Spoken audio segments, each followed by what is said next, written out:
Yo, yo, what up, everybody? Welcome. Everybody in the YouTube chat is turned up, and I can see why. We're going to have a great session today. I promise you, we have Mark Putrino. Mark Putrino is a former hedge fund manager under Steve Cohen, Mario Gabelli. He's the lead educator at the Benzinga Trading School. So a lot of you guys know him from there and also from the trade setups that he provides there and all that stuff. But just make sure that you're ready, you're pumped because it's going to be a great session. I usually don't come here like, when it's like 40 minutes in, when we have to wait, but you guys are very pumped. So I just wanted to let you know that we have a very good thing ahead right now for this session. Just make sure that you're paying attention, you engage, you participate. We're going to talk about trade ideas, setups, education, and things that are happening in the market right now. There's a lot of chatter about many different things, and we're just going to break it down and simplify everything for you. Show you a couple trades we've made, a couple strategies that Mark loves to use, and go over some tickers at the end, right? We're going to show you how to use Pro, a couple other nice things there. So thank you for being here so early and being so pumped and excited.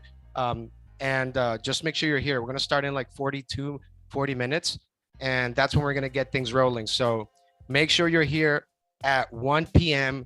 Eastern. Okay, 1 p.m. Eastern. That's when we're going to start, folks. We'll see you here in a little bit.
Hey, what's up, everybody?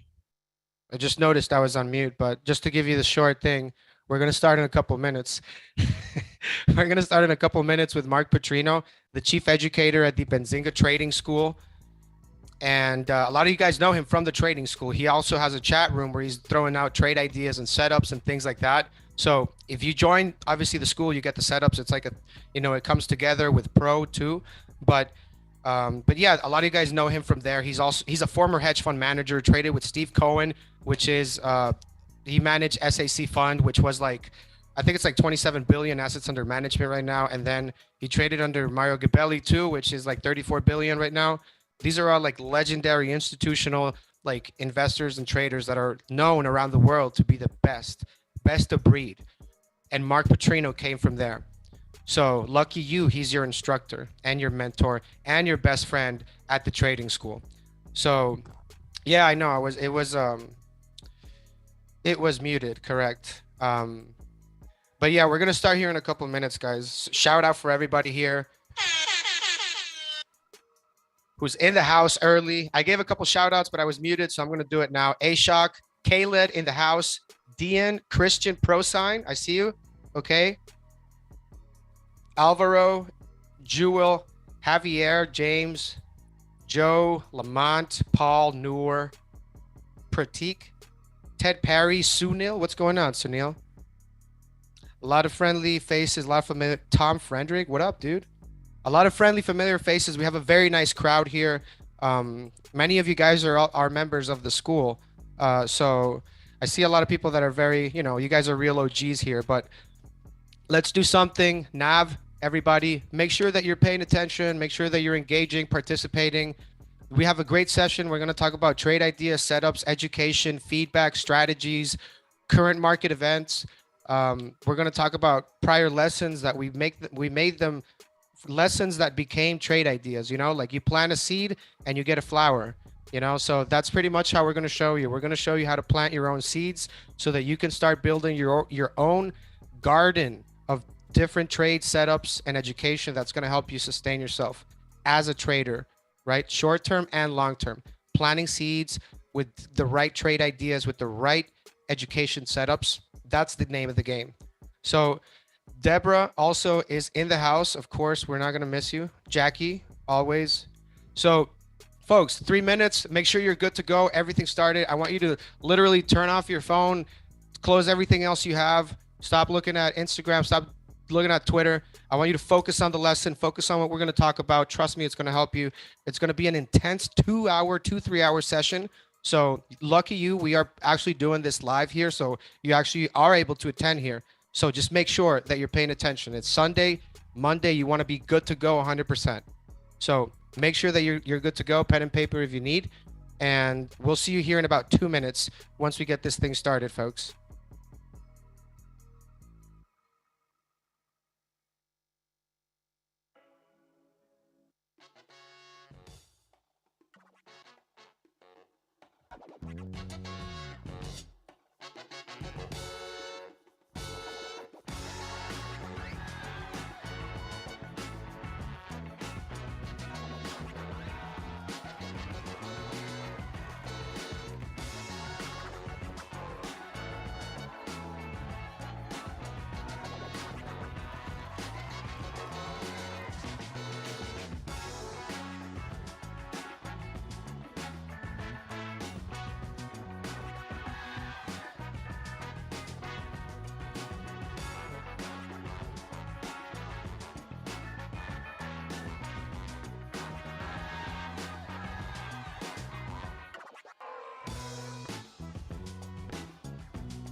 Yo, everybody, welcome. Happy Sunday. We got a great session for everybody here today. I want to give a couple shout outs, of course, to the current Benzinga Trading School members on the chat. I see you guys. Welcome. And shout out for being here on a Sunday because, it all comes down to that, right? You got to you get out what you put in, right? In a thing. So all of you guys, I've seen you coming into the sessions, even that we do here, for the school. And the progress that I've seen in some of you guys is just impressive, and it just encourages me a lot because seeing it's just, it's really nice to see that. We got Cypher in the house. We have a lot of friendly, familiar faces here that real true OGs from the school. But just to give a recap, guys, number one, welcome to this session. My name's Rodrigo. I'm going to be here with Mark Putrino, former hedge fund manager, right, with Steve Cohen, Mario Gabelli, 20 years in Wall Street. So he's pretty much the lead educator at the Benzinga Trading School, which is Monday to Friday. We literally have classes the entire day. We have live trading activities, chat rooms. We have live education, Q&As, office hours, whole bunch of stuff there. It's like a legit school for everybody that does, if you want to get into like education. So a couple shout outs to all the Ashik. We got Cypher, already mentioned those guys in the house. In the chat, let me know when you guys are ready to start so that we can go ahead and kind of like, schedule ourselves here. Cypher's on the YouTube chat. I love it, man. This guy is so into it. And once you see people, I'm telling you, because I've been doing this here for a while, you see some people always show up and always, that's half of the job, literally just showing up, right? And you show up, you put in the hours and you see the improvement, and it's like, this is really what you get, right? So I'm really happy to see that Cypher's on the chat there today. You're always here with me. That's cool. Danny, what's going on? So yeah, just to let you guys know, Mark Putrino is going to be here with us. We're going to put him up here right now. Just to give you a couple ideas what we're going to talk about. We're going to show you some trade ideas from the school that we successfully turned from lessons into trade ideas, and we're going to give you the lesson as well. So keep that in mind. We're going to do education, setups, buys and sells, charting, technicals, current market discussions. We're going to pack this into a 2-3 intensive hour session here. And of course, we're going to follow up with everything in the school. So make sure you stick around until the end, because we will have a Q&A session at the end and a real-time view of the school. So without further ado, let's go ahead and bring the man of the hour, Mark Putrino. Hey, Rodrigo. Hey, Mr. Mark, how we doing, man? I'm doing very well. How are you? I'm excited. I'm excited, man. I know that there's a lot of great things that have been happening in the school, not just with the learning aspect, because my favorite class is, well, the investment psychology, you know that. But more importantly, because you also get trade ideas with the school, and they come from education, from the education side of it. And I look at it like, you plant a seed and you start, growing your garden, right? You're planting seeds of proper trade ideas, responsible trading, and that will flourish into like, really good, a better performance with trading. So I like that more recent. I mean, you've been on fire with some of the trades there. And I know that you have some ready there as well for us so that we can kind of look into, right, all that stuff. Oh, yeah, sure. We're what we do is we let the market tell us what to do. At least that's what we want to try to do. We want to let the market tell us where the ideas are. And there's just been so many things going on that it's been a good time to be a trader. We've had some success in the commodities markets. And even though a lot of our students don't trade commodities, they trade the commodities-based ETFs. So it is there's a lot of stuff going on, and some of it's good and some of it's not so good. But for traders, it brings opportunities. Yeah, and especially in this market, because I know that like 2020, it was so easy. Like everything, it was propped up. It wasn't real. It was all the Fed. It was all the Fed moving stuff around. And we're kind of seeing that happen. Like we're kind of seeing that happen again now on the other side. But everything was going up. It wasn't really hard to make a profit on a trade because everything was going up. And it was a time where like SPACs were coming out, Nikola, all these things were like, oh, everything's new and shiny. And then now where I guess we're more like down to earth. A lot of traders are struggling. When the market's going up, everyone's a genius. So that's why they say the rising tide lifts all boats. Yeah, and that's really where you separate really, people that it's all about your habits, right? And you have to develop certain habits to become good at trading. And it's really hard, especially nowadays, because brokerages, they just want you to get in there, put all your money in there. Don't worry, go all in. And you're really not getting any sort of foundation education really on technicals, momentum, or really the key things that you should know to be a successful trader on the long term. Yeah, because a lot of people, they think it's like they can take like one class and or read a book and become a successful trader. But the reason why we have our class scheduled the way we do, where we have 8 classes, but after the end of the 8 classes, they just recycle back to the beginning. So the students are not just signing up for 8 classes, they're signing up for an extended period.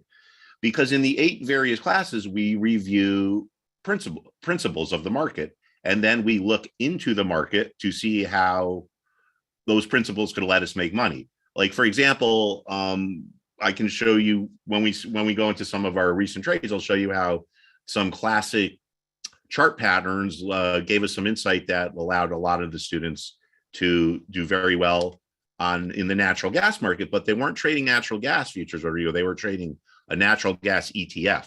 So it's available for sophisticated traders and people that are just starting out. The classes, everyone is welcome. The only prerequisite is that you have to want to learn.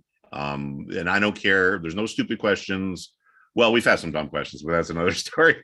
But just kidding. But the only prerequisite is we want people that want to know how to learn, or that want to learn and want to be part of the community. And even if they don't want to be part of the community, that's cool too. But there's people that like to just watch and stay on the sidelines. But we have people that have been trading for a long time that have had a lot of failures. We have people that have just starting out.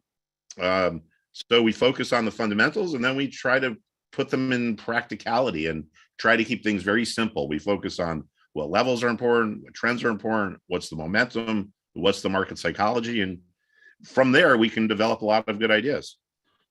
Right. Absolutely. And that's really the thing of the school, because it's like, for example, and I really didn't get this till later, but like when I realized that, you don't go to the university like to learn the textbook, you go there so they teach you, so you learn, so that you learn how to think. They're not going to show you how to do your job 10 years from now. You're going to have to know how to think properly to attack those challenges and overcome them, right? So you have to be challenged at a certain point, I guess, mentally. And I feel that you have to also have those resources there. Like, I know that you have some Q&A sessions, right? You have office hours available for students. You have a chat room literally just for questions. You have a chat room for trade ideas. So I just think it's really good that we actually provide resources and help um, to students, not just some sort of like 30-minute pre-recorded session, which is what everybody is trying to give out there. And it's important too that it's the Benzinga trading school. It's not the Benzinga. Here's how Mark Putrino trades trading school. So it's open to various styles. I mean, we have options traders, we have people that just trade ETFs, stocks, penny stocks, because the principles that we talk about apply to all different markets, all different time frames. So, we have swing traders, day traders, scalpers, buy and hold. Some people that don't even trade, they just want to learn more about the markets before they get started. So we cover pretty much a wide range of trading topics. Yeah, and I think it's important to note that you also have several like option traders there as well, right? Oh yeah, we have a lot of options traders. Yeah, we have a lot of option traders. We have a lot of people that are active that are trading a few times a day. But yeah, and crypto, obviously we have crypto traders. There's a few currency traders, ETF traders, stock traders. So we cover the whole gamut.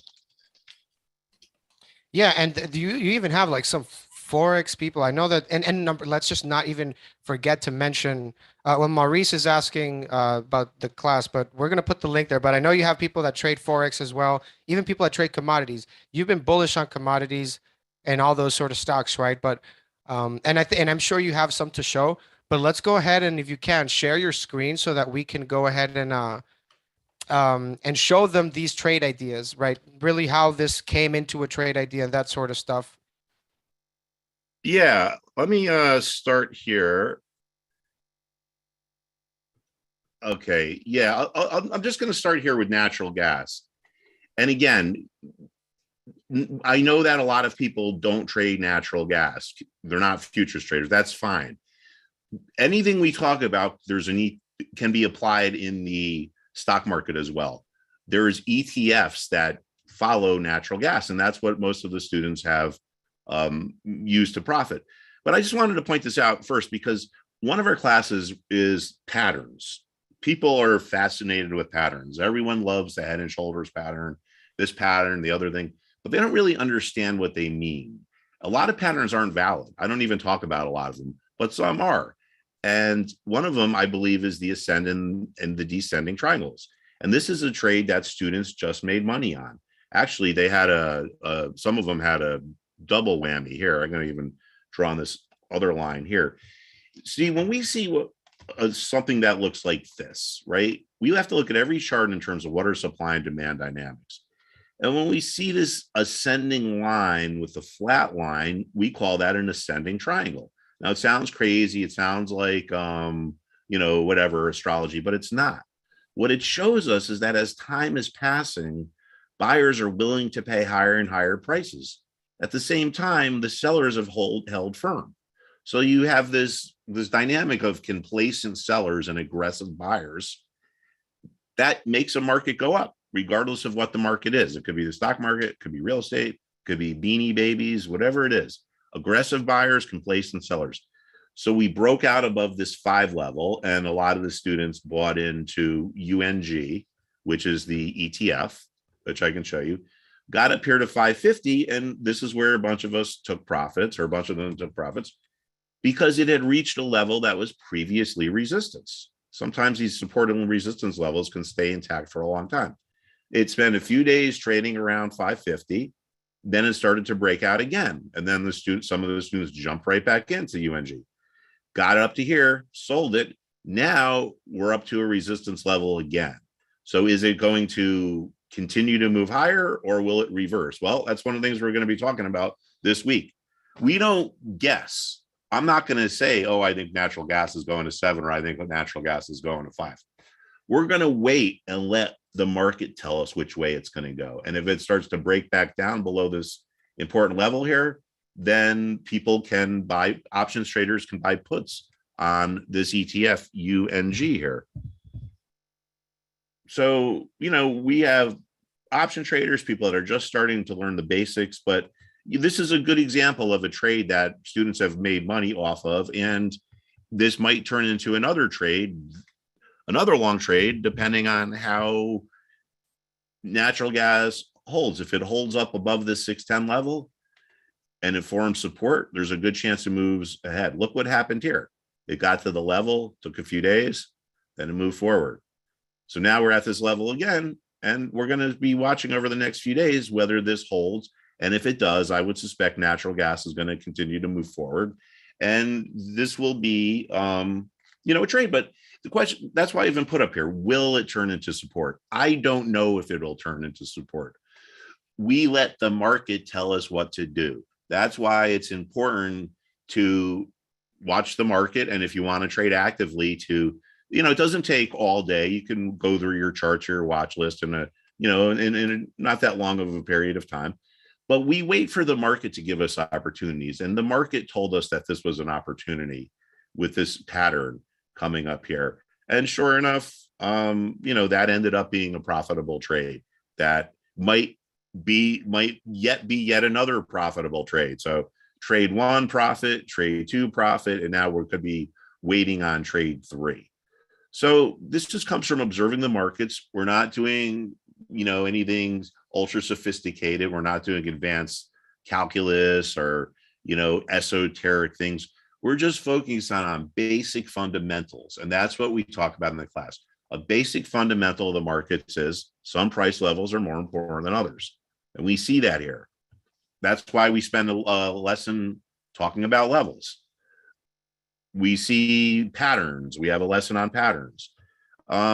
Just to kind of thinking off the top of my head here, what's another theme we have going into the market this week?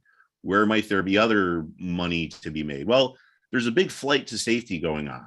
Okay. What is a flight to safety? Well, flights to safety, these are things that happen towards the end of bull markets. So it could be a bearish sign. The money that's bleeding out of tech stocks is going into things that are considered safe, like healthcare and consumer staples. Healthcare, no matter how bad the economy gets, you're going to need healthcare, and consumer staples are things like food and medicine. So look at this. So tech is falling apart, and this ETF follows the healthcare sector. And now we got to this 158 level, and then this broke, and that told us tech was going to go lower. We're not necessarily doing things in this market. There are some students that are buying puts on different tech stocks that might move more. We have inverse ETF traders. If this gets down to 151 and it breaks down again, there's another chance we get another big move. But at the same time that this is happening, let's go over into the healthcare sector. Hey, really quick here, Mark, and I have to give a quick shout out here, of course, to our newest family member, DPJN. Shout out, my brother. Welcome to the family. Let's go. Oh, thank you. All right. So at the same time that we're seeing this market falling apart in big tech, look what's going on in healthcare. It's rocketing, And if we go over to consumer staples, these are companies like you need, right? Things you say sell stuff you need. So we have this big divergence going on in the market right now. We have some sectors are really rocking, and we have some sectors are really getting crushed. And this gives us like a whole wide range of opportunities of different things to do. Watching these sectors is just a guideline. I mean, you could trade just this XLP if you want, right? It has options, you can buy it, sell it. But within this consumer staples sector, say this starts to reverse, there are going to be things that move more than this. There are going to be things that are seen more vulnerable than others. So we use the sectors as like a guideline or a wake-up call, and then we delve into the sector to look for specific stocks that might be better, might be worse than others. Like let me just go back to tech, for example, because the market, the media is so focused on tech that this is all they talk about, right? They're not. No one's saying, "Hey, healthcare is rocking," buy healthcare stocks. But just say this level here starts to give way, right? It's an important level. There's going to be a whole variety of ways to make money if this falls down to here, and that's my guess that it will. For people that don't buy options, we can buy what we call inverse ETFs, an ETF that goes up if the market goes down. So you don't have to be that sophisticated of a trader to make money when the stock market goes down, or to hedge yourself, or to make money in this inflationary environment like we just talked about with natural gas.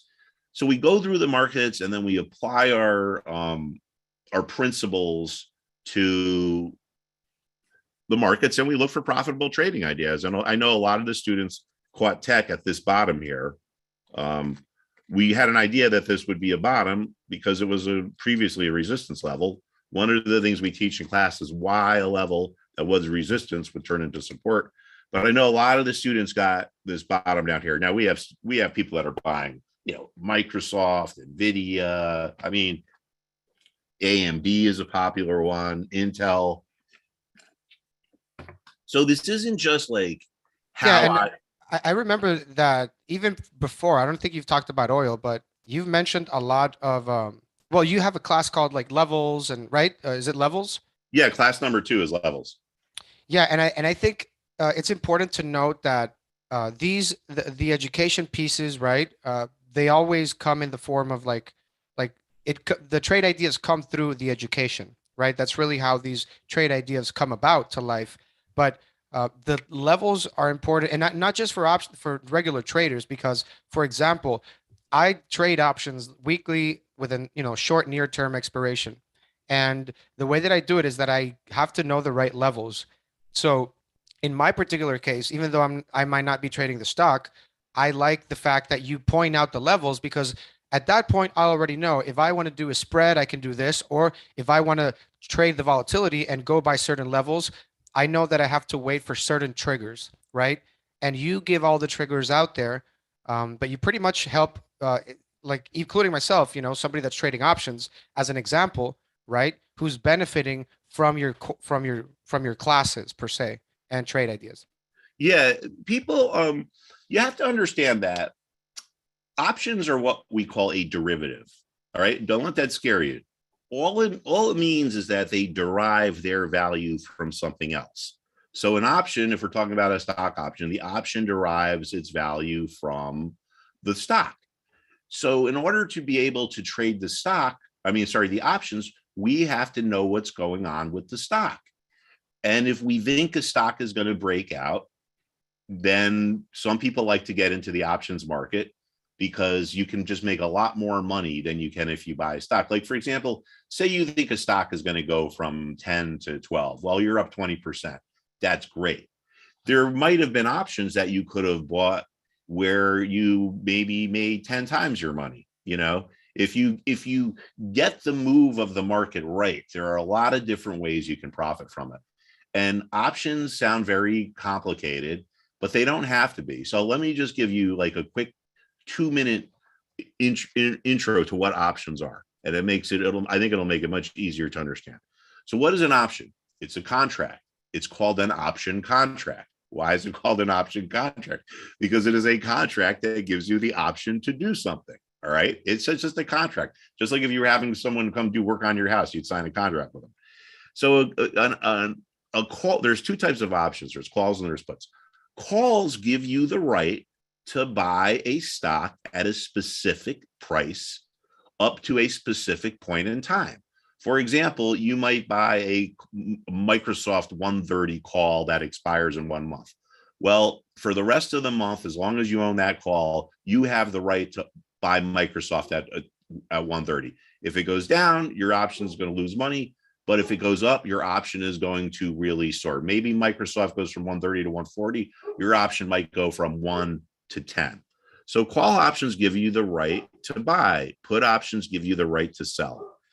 When we talk about an options characteristic, well, what's the asset? That's the stock, if we're talking about stocks. The quantity is the number of shares. For stocks, it's 100. The expiration date, the date the contract expires. Everyone who has a contract knows there's an expiration date, regardless of what the contract is. The strike price is the price at which you agree to buy or sell the security, depending on whether you have a call or a put. So all this stuff is set in stone. When the option is issued, this is all there. This doesn't change. The only thing that changes is the premium, right? But the reason why people like buying options is because you can make a vast amount of money. For example, if we look at this goes back to February. It's a little out of date, but it's a good example. So these are the call contracts. These are what we call put contracts. These calls give you the right to buy a stock, and it tells you the price over here. So just say you wanted to buy on this particular date, you wanted to buy the right to buy US Steel for $19. It would have cost you about $119 to buy that contract. Okay. Now say US Steel went up to 22, right? The value of your contract is going to be worth at least 3 points, which is $300. So even though you spend $119 to buy it, you're going to make at the very least $300. So the stock trader makes a profit. They go from 19 to 22, but the option trader might go from 119 to 1,000. But it all goes back to the levels. If you don't know how to look at a chart, this is all going to be, we'll go back to this. If you don't know how to look at a chart, you're not going to be able to make money off of options. As a matter of fact, most option traders, as far as I know, and when I used to trade a lot of options, I don't even look at the charts of the options. You just look at the charts of the stocks. And if it's like, oh, wait a second, it looks like technology is going to break down, like when it broke this 158 level. This tells us that there's a lot of things in the tech sector that are going to move lower. This consists of hundreds and hundreds of different stocks. Some of them might move down 1%. Some of them might move down 10%. Well, if we have the side of the market right, and we thought it was going to go down and it is, then what do? We go into the market and we look for the stocks that look like they're going to move the most. Where do we get the most bang for the buck, so Right. to speak? Yeah, and I do want to mention one thing because this is important, guys. Like, it doesn't matter what you're trading. You could be trading options, crypto, well, no, you could be trading commodities, options, stocks, uh, and you're always going to see that if you can't read a chart, it doesn't matter. You're going to lose money. So now, if you go and start trading options, you're going to lose all of your money. If you trade stocks, you'll lose a big amount. So it doesn't matter if you feel that when you're buying a stock, if you ever feel like you ask yourself this question, like, why does a stock always fall after I buy it? Is it like, am I always just, why do I keep buying at the top? I'll tell you why. The truth is that really you need to train your eye to be able to read charts because the truth is the market has already given you a lot of information. Okay, the market has given you a lot of information and it's giving you a message. It's trying to tell you something in its own language. It's like a dog's talking to you. You don't understand dog language, right? But it's trying to tell you something. So in the markets, we actually have ways and tools and skill sets that you can develop to get a general understanding of what the message is, what the message of the market is. So even if you're trading options or you're buying stocks or you're buying crypto, if you don't know how to read a chart, you're going to lose money. You're going to buy at the top. And someone's asking about what do I use for trade? I love Cobra trading. Cobra trading is one of my favorite tools for trading. I'll tell you that. I use them to trade a lot of things out there. Just heads up there. And you could trade a lot of things there. But yeah, so this is pretty much what I'm trying to say, guys. The market is trying to tell you something, and you need to learn how to talk that language because otherwise you're not going to understand the message or you're going to get a different type of message than what it is. So these are skill sets that you need to develop. Just like at any job, you need to develop skill sets to be okay and let alone good, right? You need to work on those skill sets. That's why you have 8 chapters with Mark Putrino. And this is just a sneak peek, guys. Don't think we're gonna spill all the beans here, but we do have classes Monday to Friday, and that's the thing, Mark. If you can't read a chart, it doesn't matter what you're doing. You're gonna lose money. Penny stocks, options, crypto, it doesn't matter, right? Yeah, I mean, if you well, put it this way, in my years of experience, the best traders are all the people that have a good feel of the charts, right? But we have to understand these charts are not magical or mystical, and some people do these really far out things that I don't teach in the school. I mean, I teach if people ask about them, but I don't really. I mean, if people make money off of things, that's great. But like Elliott waves or Gann theory or Fibonacci, we don't focus on that. We focus on levels, trends. All right, so those are our first 2 lessons. Well, actually, lesson 1 is our philosophy, but lesson 2 is levels, and lesson 3 is trends. It didn't come to a surprise to the students in the class that technology just has been going south. And what made us come up with that? Did we have this, massive, computerized quantitative AI model that figured it out? Did we throw darts at a Wall Street Journal, hang it up? Did we? Yes. No. We know that certain price levels are more important than others. That's the second class. Back here in December and in January, 180 was a resistance level for Apple. A lot of times when stocks get to levels that had been resistance in the past, they hit resistance again. Important level. Then what happened? It broke its uptrend. That's this trend line. All right. That's lesson 3, trends. We ran into resistance. We broke a trend. Now we're going lower. So just by understanding the concept of a trend and the concept of how some price levels are more important than others, we can make these accurate decisions. And we're not guessing. We're letting the market tell us what to do. I don't know why Apple hit resistance of 180, not 185, not 190. People have asked, is it because they're changing their subscription model? Is it because of this? Is it because of that? As traders, we don't really need to know that. I mean, I guess it's okay if we do, but we just want to know where these levels are and these trends are.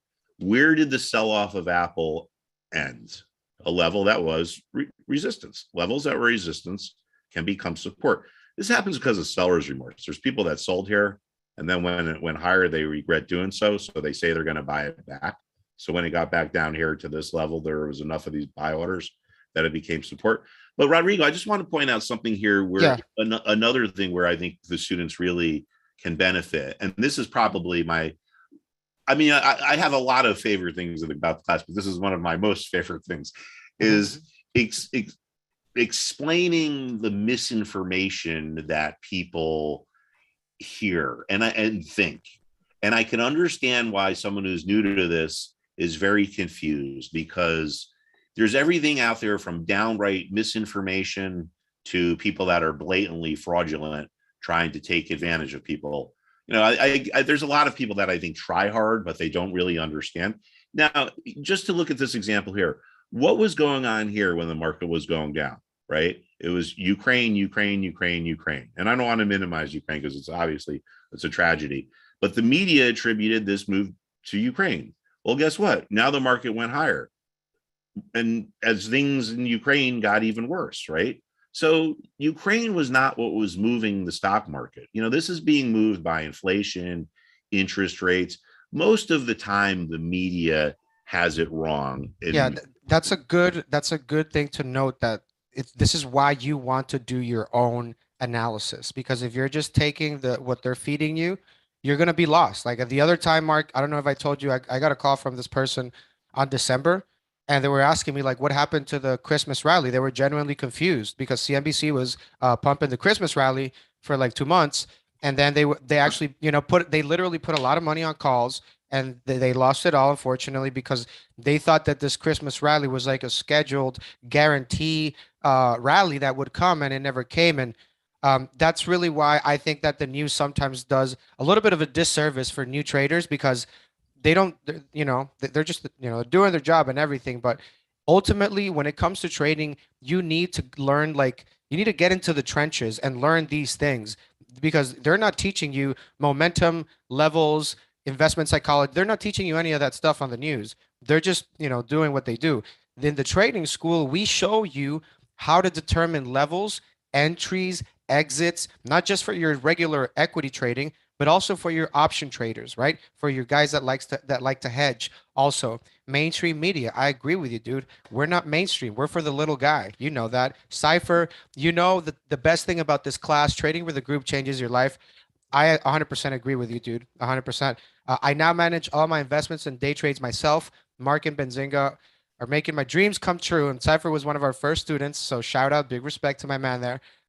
Hey, Cypher. Thank you, Cypher. JLM, good question. Is this trading school at set times or something that I can do at my own pace? JLM, you could do both. So keep in mind, we do have students that are in other parts of the world, like South Korea, Finland, Poland. Like I've signed people from all over, and that's why we have all of the classes pre-recorded. Not pre-recorded, they're recorded in case you miss them. The classes are all live, Monday to Friday, 7 a.m. Eastern, right? 7 a.m. Eastern to 7:45. You have the lesson lecture. 7:45 to 9 a.m. You have the lecture, kind of like Q&A-ish also. And at noon, you meet again at noon. So 12 to 1 p.m. Eastern, you will have, I guess, like a recap of the day. So that's one chapter. That's Monday to Thursday. And Friday, you meet from 7 to 9 a.m. Eastern for a Q&A session. So if you miss any of the classes, they're all recorded and you can watch them later. And even if you were not able to attend the Q&A session, we have a chat room. It's called Questions for Mark. And it's for you guys that if you can't go to the Q&A sessions, you can always make sure your questions, you can forward them to the instructor, Mark Putrino. So we're doing everything we can here to accommodate everybody around the world, literally. And I'll tell you that the results that I've seen here are pretty great. Not just, Cypher is one of the many, but I'll tell you, it's helped me too as well with my option trades, because I now have better entries. Now I have set levels that I know I'm going to be taking profit around. Before I did not know. It was more of like a how am I feeling right now kind of thing. And that's really not what you want to do. So, you kind of mature, grow up as a trader once you start becoming a little bit more responsible. It's part of everybody's trading career, I'll tell you that.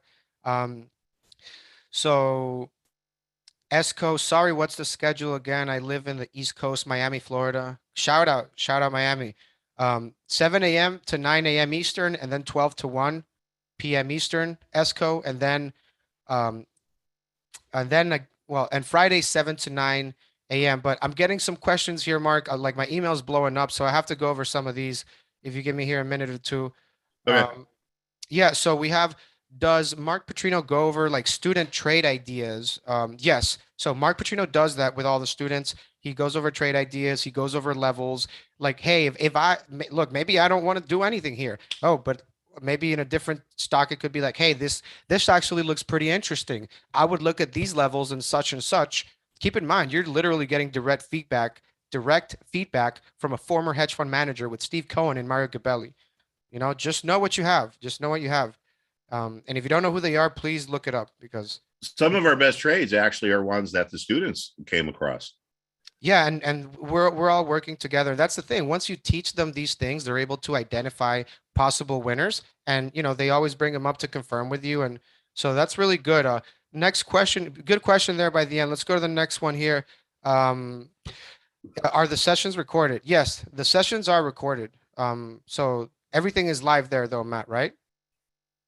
Yeah, yeah. Yeah, Okay. we're live from 7 to 9 and then 12 to 1. Okay. Then next question, does everybody that join gets a free laptop? Yes, we are doing that just for right now. So everybody that does join will get a free laptop, guaranteed. You'll see that on the checkout. Someone's asking, can this help me? And we have to go over these questions, honestly, because these are you guys that are actually like in the session. So obviously I can't ignore you guys. We want to go over all your questions here. Um, does can this help me if I trade options, crypto, commodities, or equities? We went over that. Yes, it does. Do you teach the psychological trading aspect? Mark, I'll let you answer that one. What do you think? Uh, we absolutely do. I think that's probably the most neglected aspect of trading. Um, uh, Put it this way, you could spend all this time coming up with this great trading model, right? It's like having a great home gym. It's great in theory, but if you don't use it, it doesn't work, right? So the problem with a lot of trade, the problem with us as humans is that when we have money on the line, we get irrational. It makes us experience fear or greed or hope or whatever. That's why that's the biggest problems people have. That's why a lot of people can make a good system on paper or a good paper trading system. But when it comes to, because it's easy on paper if you say, hey, my system said buy 1,000 shares of the stock at 10. And if it goes to 15, I'm going to sell it. And on paper, hey, if it goes to 15, it's like, oh, you're great. You're the next Steve Cohen or whatever. But in real life, that stock goes to 11. It's like, man, that's $1,000. Should I sell it now? Or then it goes to 12. That's like $2,000, man. It's like, that's enough for me to come down to Florida and hang out with Rodrigo, for at least for a night. You know what I'm saying? So when the psychological aspect is the most important thing of success. When I worked at SEC, they literally had a full-time psychiatrist on staff, to help all the senior people there, which I was not one of, but all the senior people with their psychology. So that is something that we definitely spend a lot of time talking about. So that's a good question. So thank you. Yeah, absolutely. I mean, you have to mention it just because nobody discusses the psychology part of it. And you have a lot of really bad things that happen, especially, the thing that happened with that young man in Robinhood. He was a little bit confused on the stuff, and that's why it's really like bad when you're doing this by yourself. If you do this by yourself, you could literally not only vacuum trade, but like things can happen, right? You've seen some stuff that are out there when we've talked about others, like in Wall Street, when like in your experiences on Wall Street. I think it was a podcast that we did about some stuff that you saw at the trading floor. But when it comes to retail traders, I guess this mostly applies whenever you're buying at the top, I guess, and you know what I mean? Like you let your emotions dictate your trading strategy instead of having an actual plan and an actual strategy, right? People are very susceptible to what we call the herd instinct or a herd mentality. And whether it's, politics, music, religion, your sports team. Yeah, just say you like, you're the Kansas Jayhawks fan, right? Kansas just won the NCAA tournament. So say you like Kansas and you're in a restaurant or you're wearing a Kansas Jayhawk hat or jersey, and then someone else comes walking in and you see them, you feel like that, that's wearing a jersey too. You feel this like natural inclination that you have this like bond with them. Or if you're, driving down the highway and there's a toll booth with 30 places you can go through, everyone's going up to one and there's a line of 50 cars. But if you look around, you see all these other, other places open and you can go drive through them, and they look in the mirror and there are people following you. These are herd instincts. And what happens is people get into these chat rooms and they start feeling the panic of, oh, this stock's down, and it's, we should all sell. You got to sell. All this bad news is coming out, or the opposite at the top. Oh, it's going higher. It's going higher. So if you don't have a disciplined plan and you're just guessing, it becomes very easy to become susceptible to these outside forces. And that's why, people panic at the bottom and give things away, and people buy stuff that are extremely overvalued. Right. But that's good for us because that allows us who trade with logic to make money, to take advantage of those people's, their bad trades are our good trades. Yeah, and then you look at things, and keep in mind, like investment psychology is a broad topic, but there's like many different things that could come out of that. Like we've gone over a couple right now, but then let's also not forget that this whole social media thing happening, where a lot of new traders, kids, like kids, right? People that are very young, and what do? They go to Twitter, they go to Facebook, they go to these to listen to other people that are in their same situation, just pumping things and things like that, and they fall into the social media trap where it's like, oh yeah, I get everything from social media, but that's probably one of the worst things you do, because these are like the pump and dump chat rooms where they're like fake accounts to the max, bots, like really you can't trust anything there, right? But in the trading school, everybody that is part of the trading school is a real human being, a real trader, and we all work together as a community. So it's very different. I know because I'm a trader and I've been through all that stuff already. And I'm here to tell you that if you're new, like do yourself a favor, do your wallet a favor, and go through this the right way, instead of trying to go, find all the things that don't work until you come, eventually you come to, okay, at one point I'm going to have to take some sort of education, but not any education. You're talking to a former hedge fund manager. So it's very different. Know what you have in front of you. But these are things that you see on the school. Someone's asking, is this only for one trading style or different trading styles? This is for all trading styles, right, Mark? What would you say? Yeah, I mean, these fundamentals apply to everything, whether you're a long-term buy and hold investor or whether you're a day trader. Because what we're doing is we're learning about the way the markets work, right? So there are different styles that are applied to the market in different ways. But yeah, we cover a whole slew of styles, and we also do some stuff too that's not just strictly trading, but sometimes we'll look at fundamentals and earnings of companies, because some of the students more are interested in learning about how to analyze an earnings statement and that kind of thing. But yeah, pretty much any kind of style that I can think of for trading, I think you could benefit here. And that just goes back to like my example of like me, that I day trade options, and I try to do it on the short side, like on the short, like time wise side. So I need levels, right? And really all I do is I go to your chat room, and we'll show them later.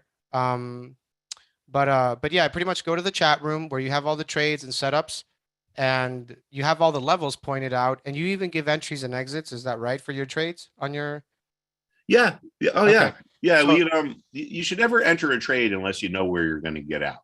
That's one of, I think, the most important lessons you can take away. If you don't know where you're going to get out, or have an idea of the strategy where you're going to get out, I'm not saying the exact price, because maybe you're going to say, well, as long as this thing is trending higher, I'm going to stay with it. But if it breaks its uptrend, then I'm going to sell it. In that case, you don't know what price you're going to get out. But if you don't have an exit strategy, you should not get into a trade. And you should have a strategy for where you're going to take your profit. You should have a strategy for where you're going to take a loss. If you don't have that, if you can't explain to a 5-year-old where you're going to sell your stock, you shouldn't get into it, because then you're just guessing. You're just buying it, and you're just kind of throwing it into the wind, hoping it goes your way. So Right, right. And just to finish up here, guys, because we're literally just about to be. So there is a 7-day money back guarantee. The price that you pay today is the same price at renewal next year. There are strategies for small, large, mid accounts, including your whatever really what you're trying to achieve there, pretty much. And yeah, it is all the recordings are available. So I think, and it does come with Benzinga Pro. So as long as you have the trading school, you will have a fully loaded Benzinga Pro. And I think that kind of covers the questions. Mark, let's go ahead and get into some deeper topics here now. We went over some trade ideas, right? Already. yeah, We've gone over a couple of we've gone over basic options, right? yeah, Okay. Um, and I think we've gone over several education items already and commodities, right? yeah. And well, let me just talk about what the classes are. So, Mhm. class 2, we talk about levels. Class 3, we talk about trends. Class 4 is we talk about momentum. Momentum is an important thing. All right. Momentum is not volatility. Volatility, is something could be very volatile, but if it ends up at the same place it started at, it really has no momentum. Momentum is a measurement of how far something has moved from point A to point B. We look at momentum because in the market, things that are overextended tend to reverse. Everything has like what we would call its typical or its historical trading range. If something gets really beaten down below that, we call that oversold. You might have heard that term. If something gets really bought aggressively and gets above that range, we call that overbought. So why do we care about that? Well, things that are overbought and oversold tend to reverse. So that's momentum. The next class is patterns, like we saw in natural gas, those ascending and descending triangle patterns. The sixth class is market psychology, which we just talked about. And one of my favorite things about that class is asking students to give me examples of irrational behavior that they've seen. And, like around the holidays, you see that a lot, like, with shopping and sales and so forth. Our seventh class is the way to broadly look through the market to find various ideas, where we look at, I kind of alluded to it at the beginning, where we look at different sectors, we look at how oil is affecting the market, so forth and so on. And then the eighth class is we cover trading strategies, how to build trading models. And, believe it or not, don't let the whole sound of a trading model scare you.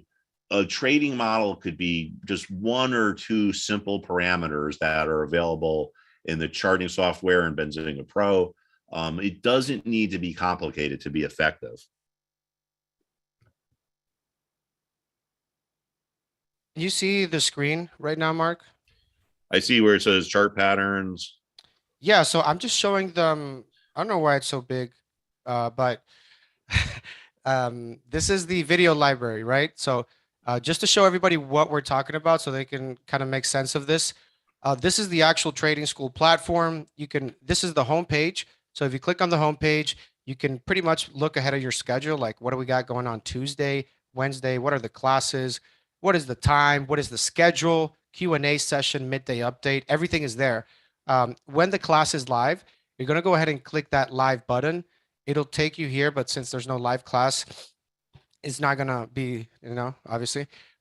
Video library, every single recording is there. Every single recording of every session that we've had, office hours, investment strategies, literally everything is there, right? So momentum, trends. I know that Mark was talking about the classes. Well, I mean, the classes right there, I'll have Q&A sessions, office hours. The chat room is another interesting thing to cover by itself because we do have a couple things here. And I want to make sure that you know what everything is for, right? These are all specific chat rooms with specific purposes. So we have a student trade idea chat room where the students are always posting their own research, I'm looking at Walmart, if it breaks. So the students are also whipping out trades because keep in mind, they're learning from Mark and they apply what they learn here. And that's good because you help each other out.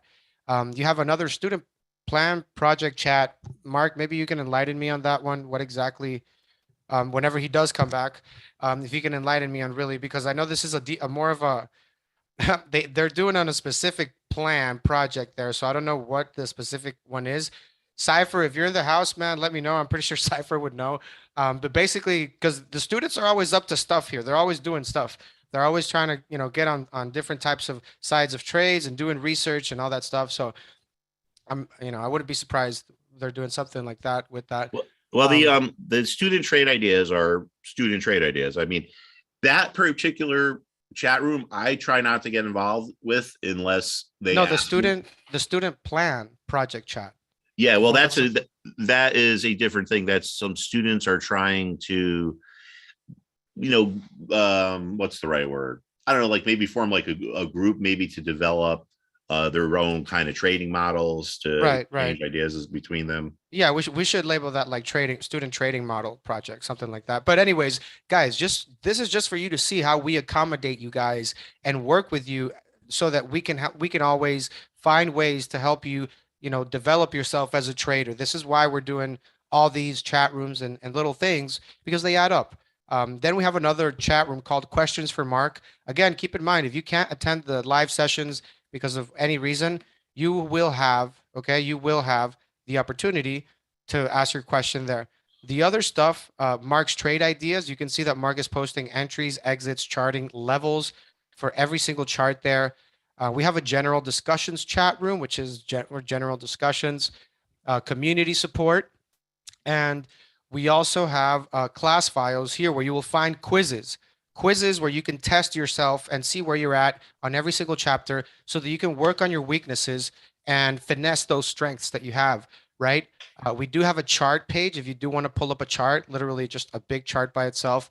Um, and you click here and it takes you to Benzinga Pro. Keep in mind, Benzinga Pro is included for free in the trading school. So if you have the Benzinga trading school, you will get Benzinga Pro. And really, this should be like a tool where you can kind of find things and identify things that happen in the market and you bring them back to the school, right? You bring them back to Mark. That way you guys can all work together. You can do your real-time charts here. Everything is like literally to the minute. You have scanners, you have a bunch of stuff there in Pro. You can even search stocks that are oversold, which I know that Mark loves. Like Yeah, you yeah, that's love a that sorry to interrupt. Yeah, that's a great tool just to search for things that are oversold, and then we look at the chart, and if they look like they're at support, then maybe they bounce.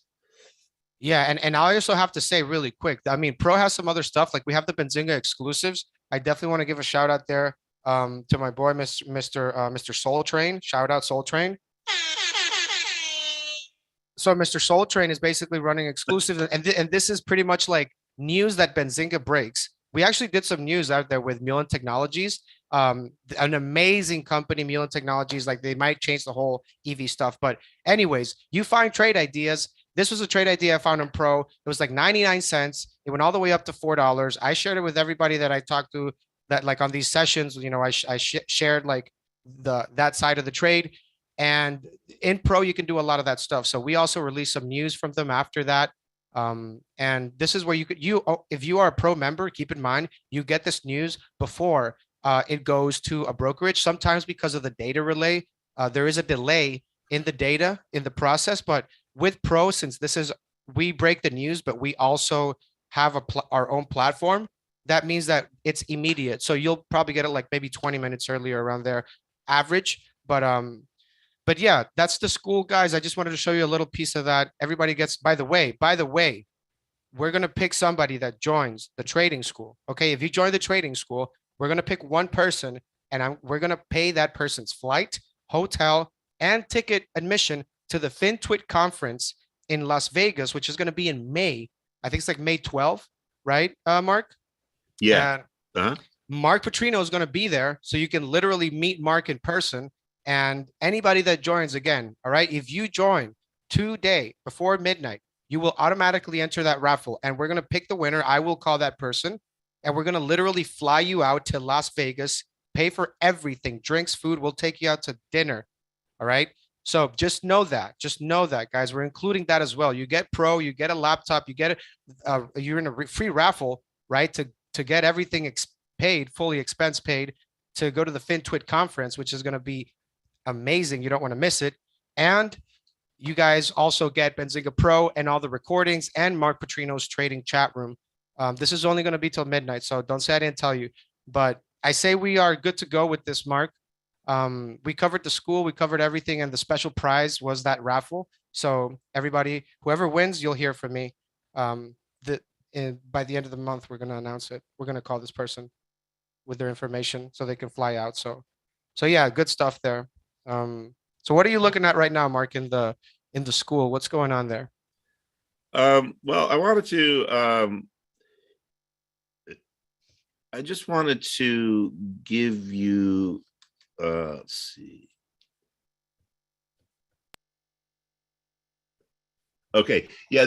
I just wanted to show this trade. It's it's a little out of date, but this is one of the things that we like to do, especially for like our shorter term traders like to look at this stuff.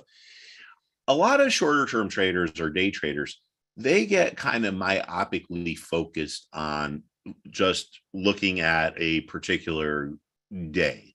A lot of people say to me, well, I'm a day trader. Do I really need to look at a chart from a year ago or that goes back here? And the answer is yes. You can't just trade in like I don't even know, like in a silo or myopically. If there's no news on a stock and it makes a big move in a day, it's probably because of some kind of long-term dynamic in play. And we have a bunch of different ones, but I just pulled up this IBM one. So we look at this here, right? We have an important level. IBM at this point in January or December is approaching a level that had been important. So it gets up here, right? So we saw that the stock was overbought. Remember, I mentioned overbought is like momentum. Something gets, think about overbought like a rubber band. It like gets stretched out and it's going to like snap back. So when you get something that's overbought, at the same time it gets to resistance, you got to pay attention because there's a chance that there is a good reversal. How do you know the reversal is actually underway? How do you know it's not going to break through and keep going higher? This is a really, really key thing of trading that a lot of people don't get. They try to catch the bottom or the top. They don't wait for the reversal to start. You're never going to get the bottom or top. So just put that out of your mind. Just, forget about that. That's like if you're a basketball player, you could be Michael Jordan, you're still going to miss a couple shots, right? So we wait for a reversal to happen. So we see something that looks like it's primed to reverse, like a move might be imminent, overbought at resistance. Then we ask ourselves, well, what could happen that could tell us that this reversal is actually underway, that the reversal we think might happen had started? In this case, we had such a clear level at 138, and this is IBM, that we told ourselves, if IBM gets back below 138, there's a good chance it's going to keep going. It got above that resistance, but if it gets back below it, there's a good chance that it's going to what we call fail at the resistance and go lower. So when the stock got below 138, this was an entry signal. And now, you might not short stocks, but a lot of the students, I think, bought puts on this. Where did we know where to cover? Well, we looked back over the prior few days and we saw the shorter term level was important. So a longer term dynamic was able to give us a shorter term trade. So this was a trade that was open and closed within a half an hour. So this is one of the things that we do. We don't want to just look at a day chart if you're a day trader. You want to know what these longer term things are. Because if something reaches important support or something reaches important resistance, then we get moves. And that's one of the things that we do in the class. We look for things that are at important resistance or support that look like they might be set up to move. And, we follow them. And that's where a lot of our trades come. So every day is a little different. because the market's different every day. The fundamentals don't change, right? There's always going to be important price levels. There's always going to be markets that trend. There's always going to be things that are overbought or oversold, but the market changes every day. The fundamentals don't change, but the market changes. So that's why it's, in my opinion, the only way to do it. You can't really learn how to trade unless you are involved in the market, because trading isn't just about coming up with a trading style. Trading is also about understanding how the market works. Markets work differently at different times. Like, for example, if you see a really, like, look here for IBM, right? For example, if you see a really big, powerful move after a bottom, meaning the stock just got too low, and you have this big, powerful move, that's usually a bullish sign, right? Or let's just look at it this here. Big move here, coming off of a support level or off this bottom. Big moves off of bottoms are bullish. But when you get a big move like that at the top, believe it or not, that's bearish, because that shows you that things are running out of steam. The buyers are like, just, they're just, finishing their orders as aggressively as they can. They don't care about the price. So in order to understand the way the market works and to really develop, trading skills and investment skills, you have to go through different phases. You know what I mean, Rodrigo? Yeah. And what, this reminds me a lot. So like I have some background with, like, construction project development on the financing side. And I remember that, as you have to plan to build a building, you have to go into the next phases and you cannot skip them. Otherwise, you're going to have if you mess up the foundation of the building, which is literally the foundation, what it's called for, you're going to have a very weak building that might not last earthquakes and things like that. So you need to have a solid foundation, and that applies for everything, but especially education. Because if you miss the basics, it's like you're already kind of like, it's going to be a lot harder on you, right? It's going to be a lot harder on you. Just like if you're trying to take, trigonometry, and you never really got down the basics of adding and subtracting, So the basics need to be like on point, because they need to be solid enough for you to be able to depend on those skills to continue expanding into more advanced and more complex strategies and things like that you will with time. But very important to get the foundation, because otherwise it doesn't matter if you're trading options, commodities, or crypto. You're going to be buying at the top and asking yourself, why does the stock drop after every single time after I buy it, and then I sell it when it drops, and then you'll find yourself, you're losing money and the stock is just literally going up and down in the same channel. So yeah, I agree with you, Mark, that this is very important, the education, because from there is where the original natural, well thought out trade ideas come out of, not from following the crowd. Yeah. It's it's really amazing. People, when it comes to money, people just think irrationally, and I'm not a psychiatrist, so I don't think I can explain it, but it baffles me. And I don't know, maybe people that are listening to me right now have experienced this, or maybe you've experienced it, Rodrigo. It's like someone might spend like 3 weeks, like, price shopping to buy like a new dishwasher, or they might wait 3 weeks for a sale so they can save $100. But that same person, might hear some trading idea in some chat room and throw like a couple $1,000s at it without even thinking twice. Money makes people think illogically. I think if that wasn't true, like, if people were rational and logical when it came to money, would we have lotteries? Probably not. But the good thing for us is that when we have a disciplined, thought out method, and when we understand the fundamentals, and when we see something like this that's getting overbought, that people are irrationally buying, this is probably, people have been watching IBM go higher and higher and higher and higher and higher. They're waiting for it to come back. They're waiting for it to come back.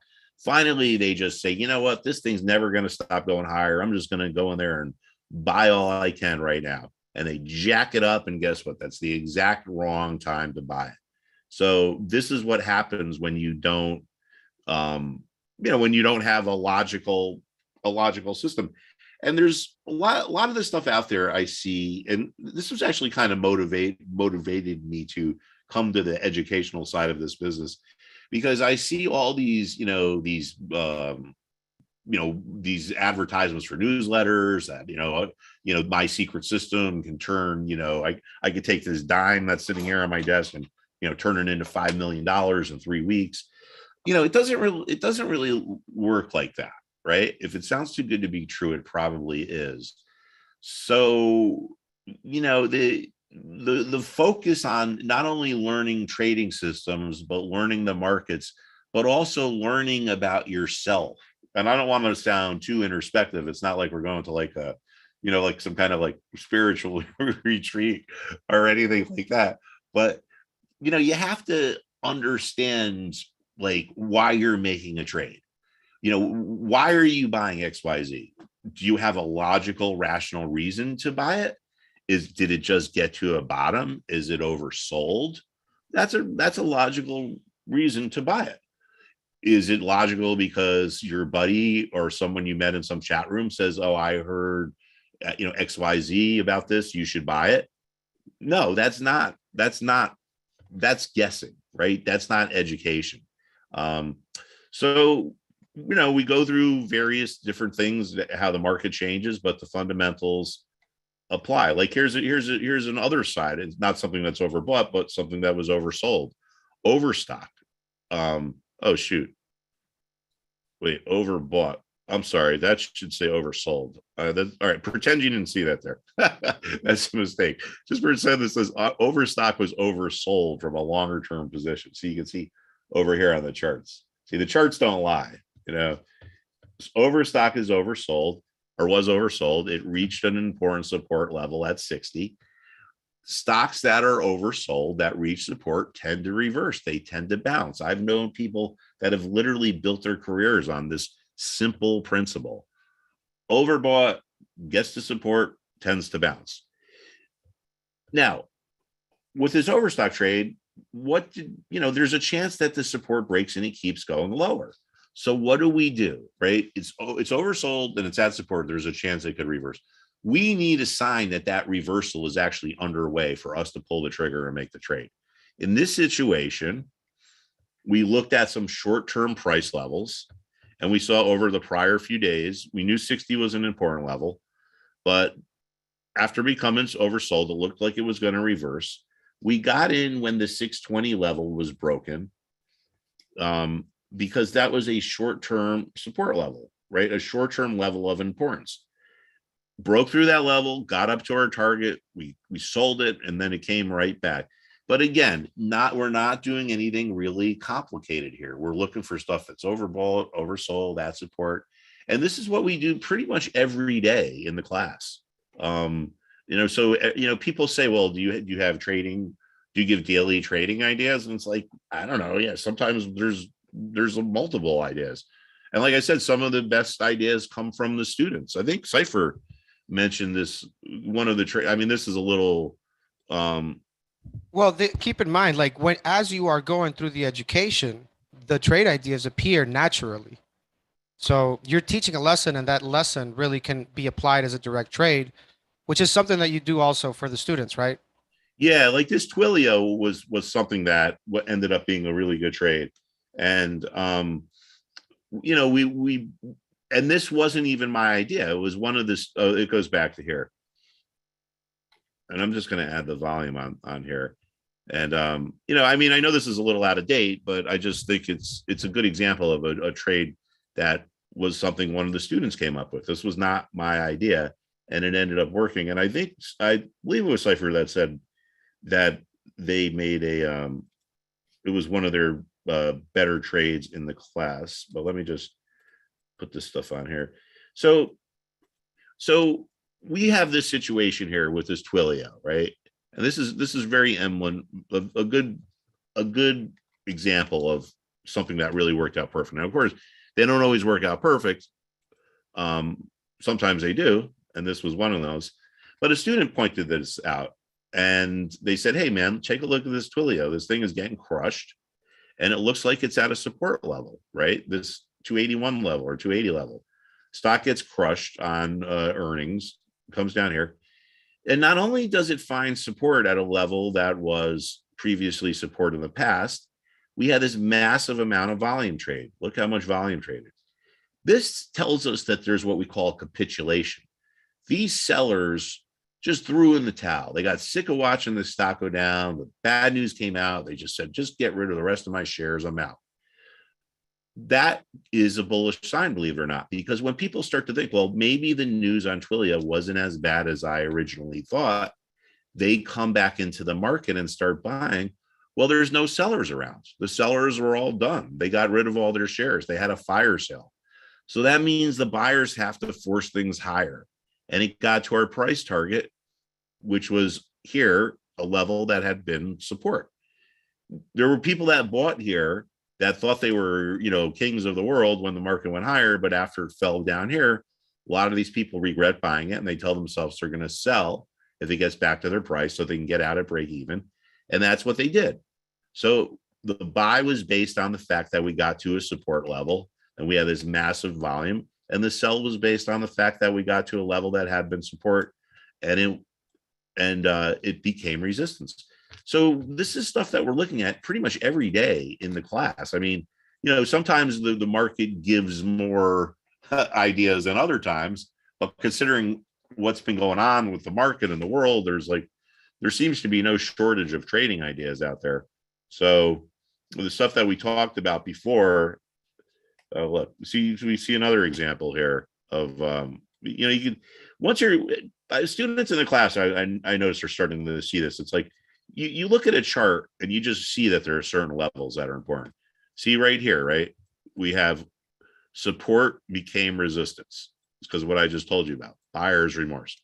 Same thing down here. Support becomes resistance. People bought, went higher. They thought they were the next hedge fund guru. Goes lower. They regret buying it.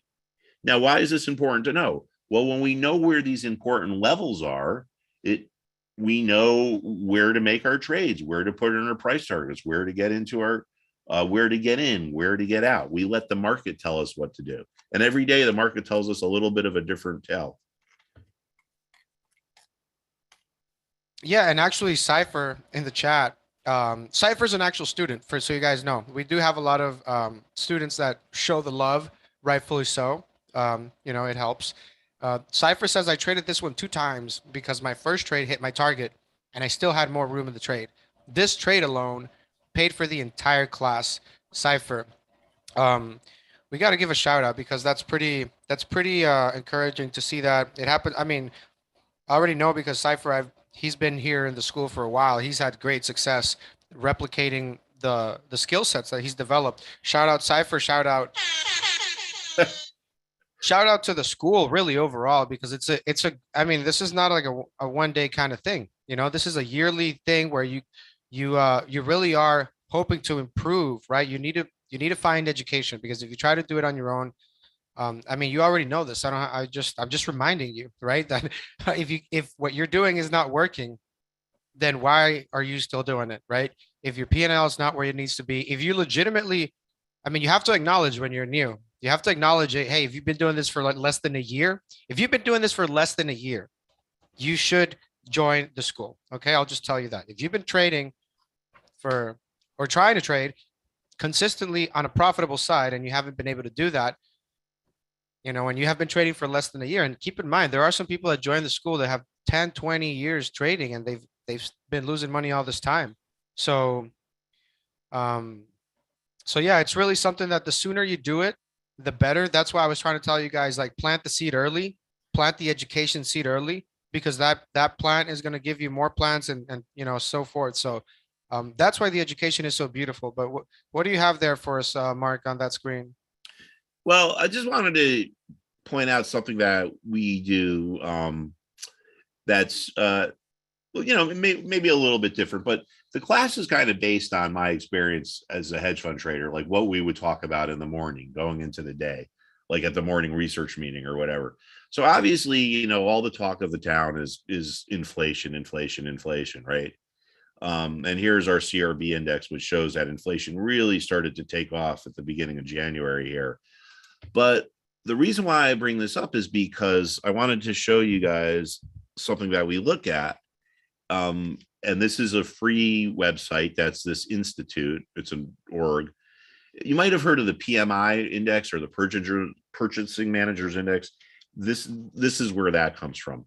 So this is something they come up with once a month, and when it comes out, we look at it. And I'm not going to spend a whole time delving into this here, but this is good because this is not someone's opinion. This is just data. And we're looking at this thinking, is inflation lightening up? Is the supply chain, unwinding? Or is the supply chain getting better? I guess I should say. And what's interesting is that they interview people that are, members of this institute, which are CEOs and bigwigs in different industries. And, just to get a gist of what's going on out there, because we're starting to say like, all right, well, is inflation letting up or should we stay with this inflation theme? And based on this report, we can see that clearly there's no inflation isn't even close to slowing down. Just, they have quotes from people in the industry, no let up in supply chain issues. Prices are increasing. Supply situation is getting worse. So we can get insight from this simple report that inflation is really going up higher. We don't need to listen to some guru or some, quote unquote guru on CNBC to see this, like prices, rate of change increasing faster. We'll look down here, commodities up in price. All these commodities down in price. They got one thing, commodities in short supply. So we look at these various reports that come out to get insight into the market. And for example, the way that can convert into a trade is in some of these long-term commodity ETFs that we follow that are designed to follow inflation-based indices. So, it's really not that complicated of a thing.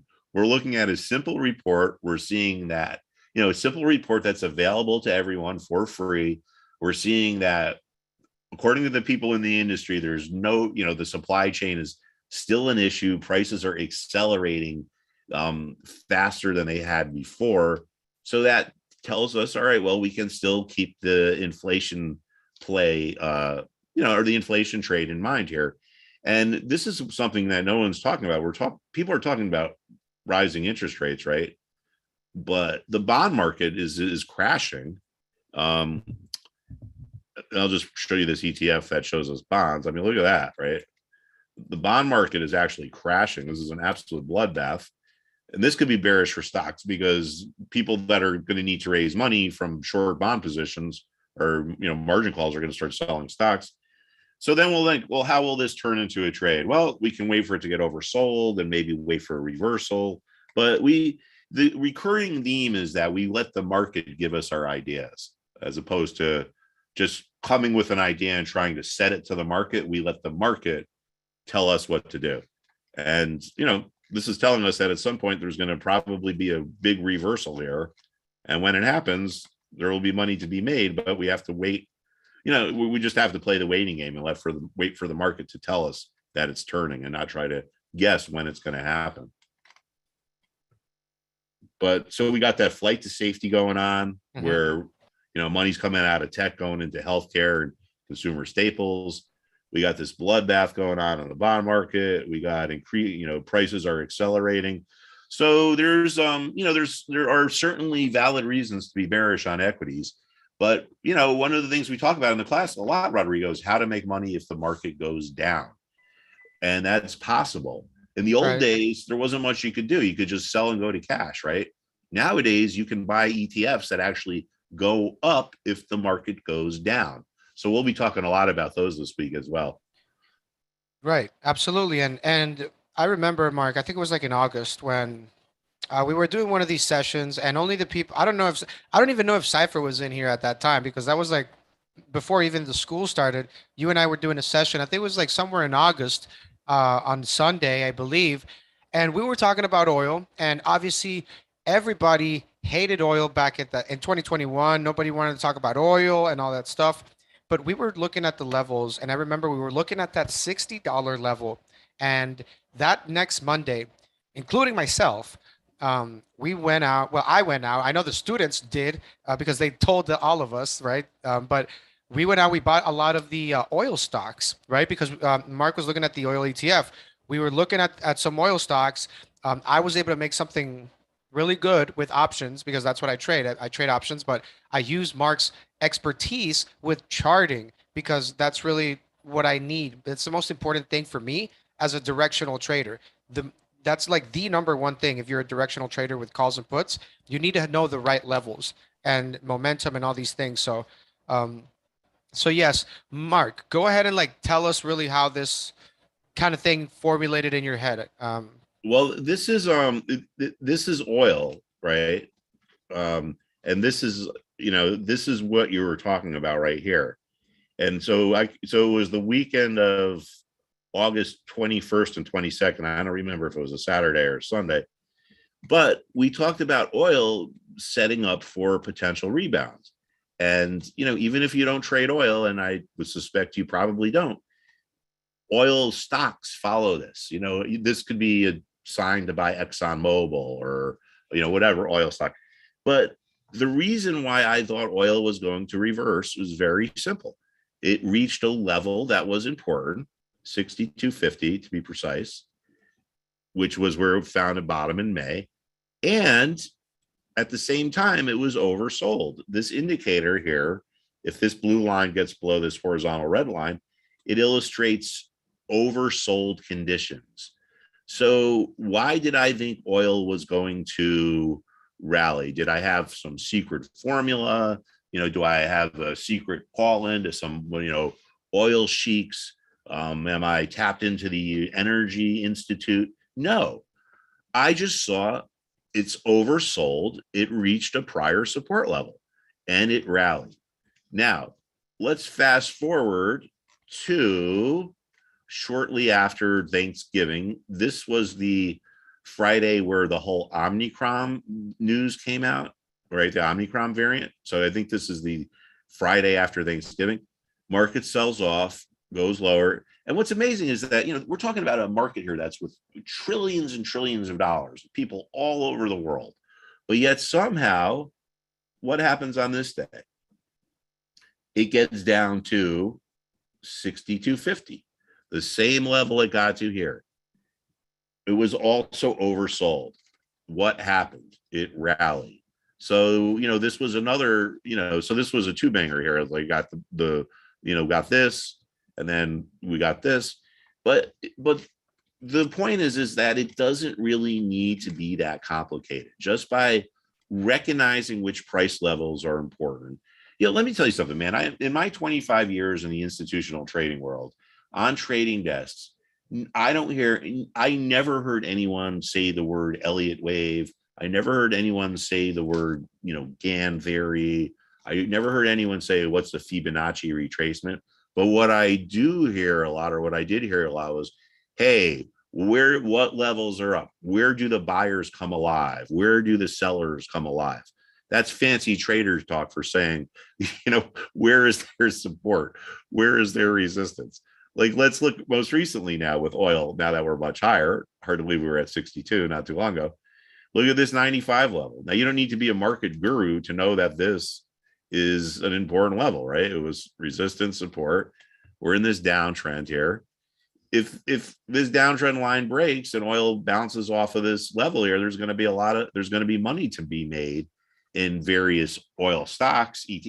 I want to emphasize to people, just because it's oil and you're not a commodities trader, it doesn't mean you can't profit. Just like we saw with natural gas, breaks, there's ETFs that you can buy that are going to go up. And that's the thing, because somebody put a by the way, Empower, good question there. Is there a Discord? Of course not. We're not, we do things here differently, okay? We have our own platform. It's inside Benzinga. You will see it. I showed it earlier, but I'll show it afterwards. Everything is internally here. But somebody was asking like, oh, so this is for beginners, but you're talking about natural gas. And I'm like, exactly. We are teaching people how to trade commodities and other things besides stocks. That's why it's called the trading school, because we're showing you how to find different instruments that you can use to take advantage of the volatility out there. There's more than Apple and Tesla out there. I'll tell you that. There's even orange juice. Orange juice has been ripping higher. I don't know if any of you guys trade orange juice, but it's going through the roof. And they grow a lot of orange juice here in Florida. So if you want to get smart and actually start looking at little niches that you know things are happening, you can do that. And that is what the trading school is for. We're trading inflation. We're trading a whole lot of different things that you're just looking, you're just seeing pass by you, and we're trading around them, not just with oil, but with a lot of different things that are happening in the markets. So, including commodities, like different types of commodities. I'm not going to go into each individual one, but we've traded several different commodities already in the chat room. So is that a new top to trade right there? Good question, Jerry. I don't know. What do you say, Mark? Is that a two top?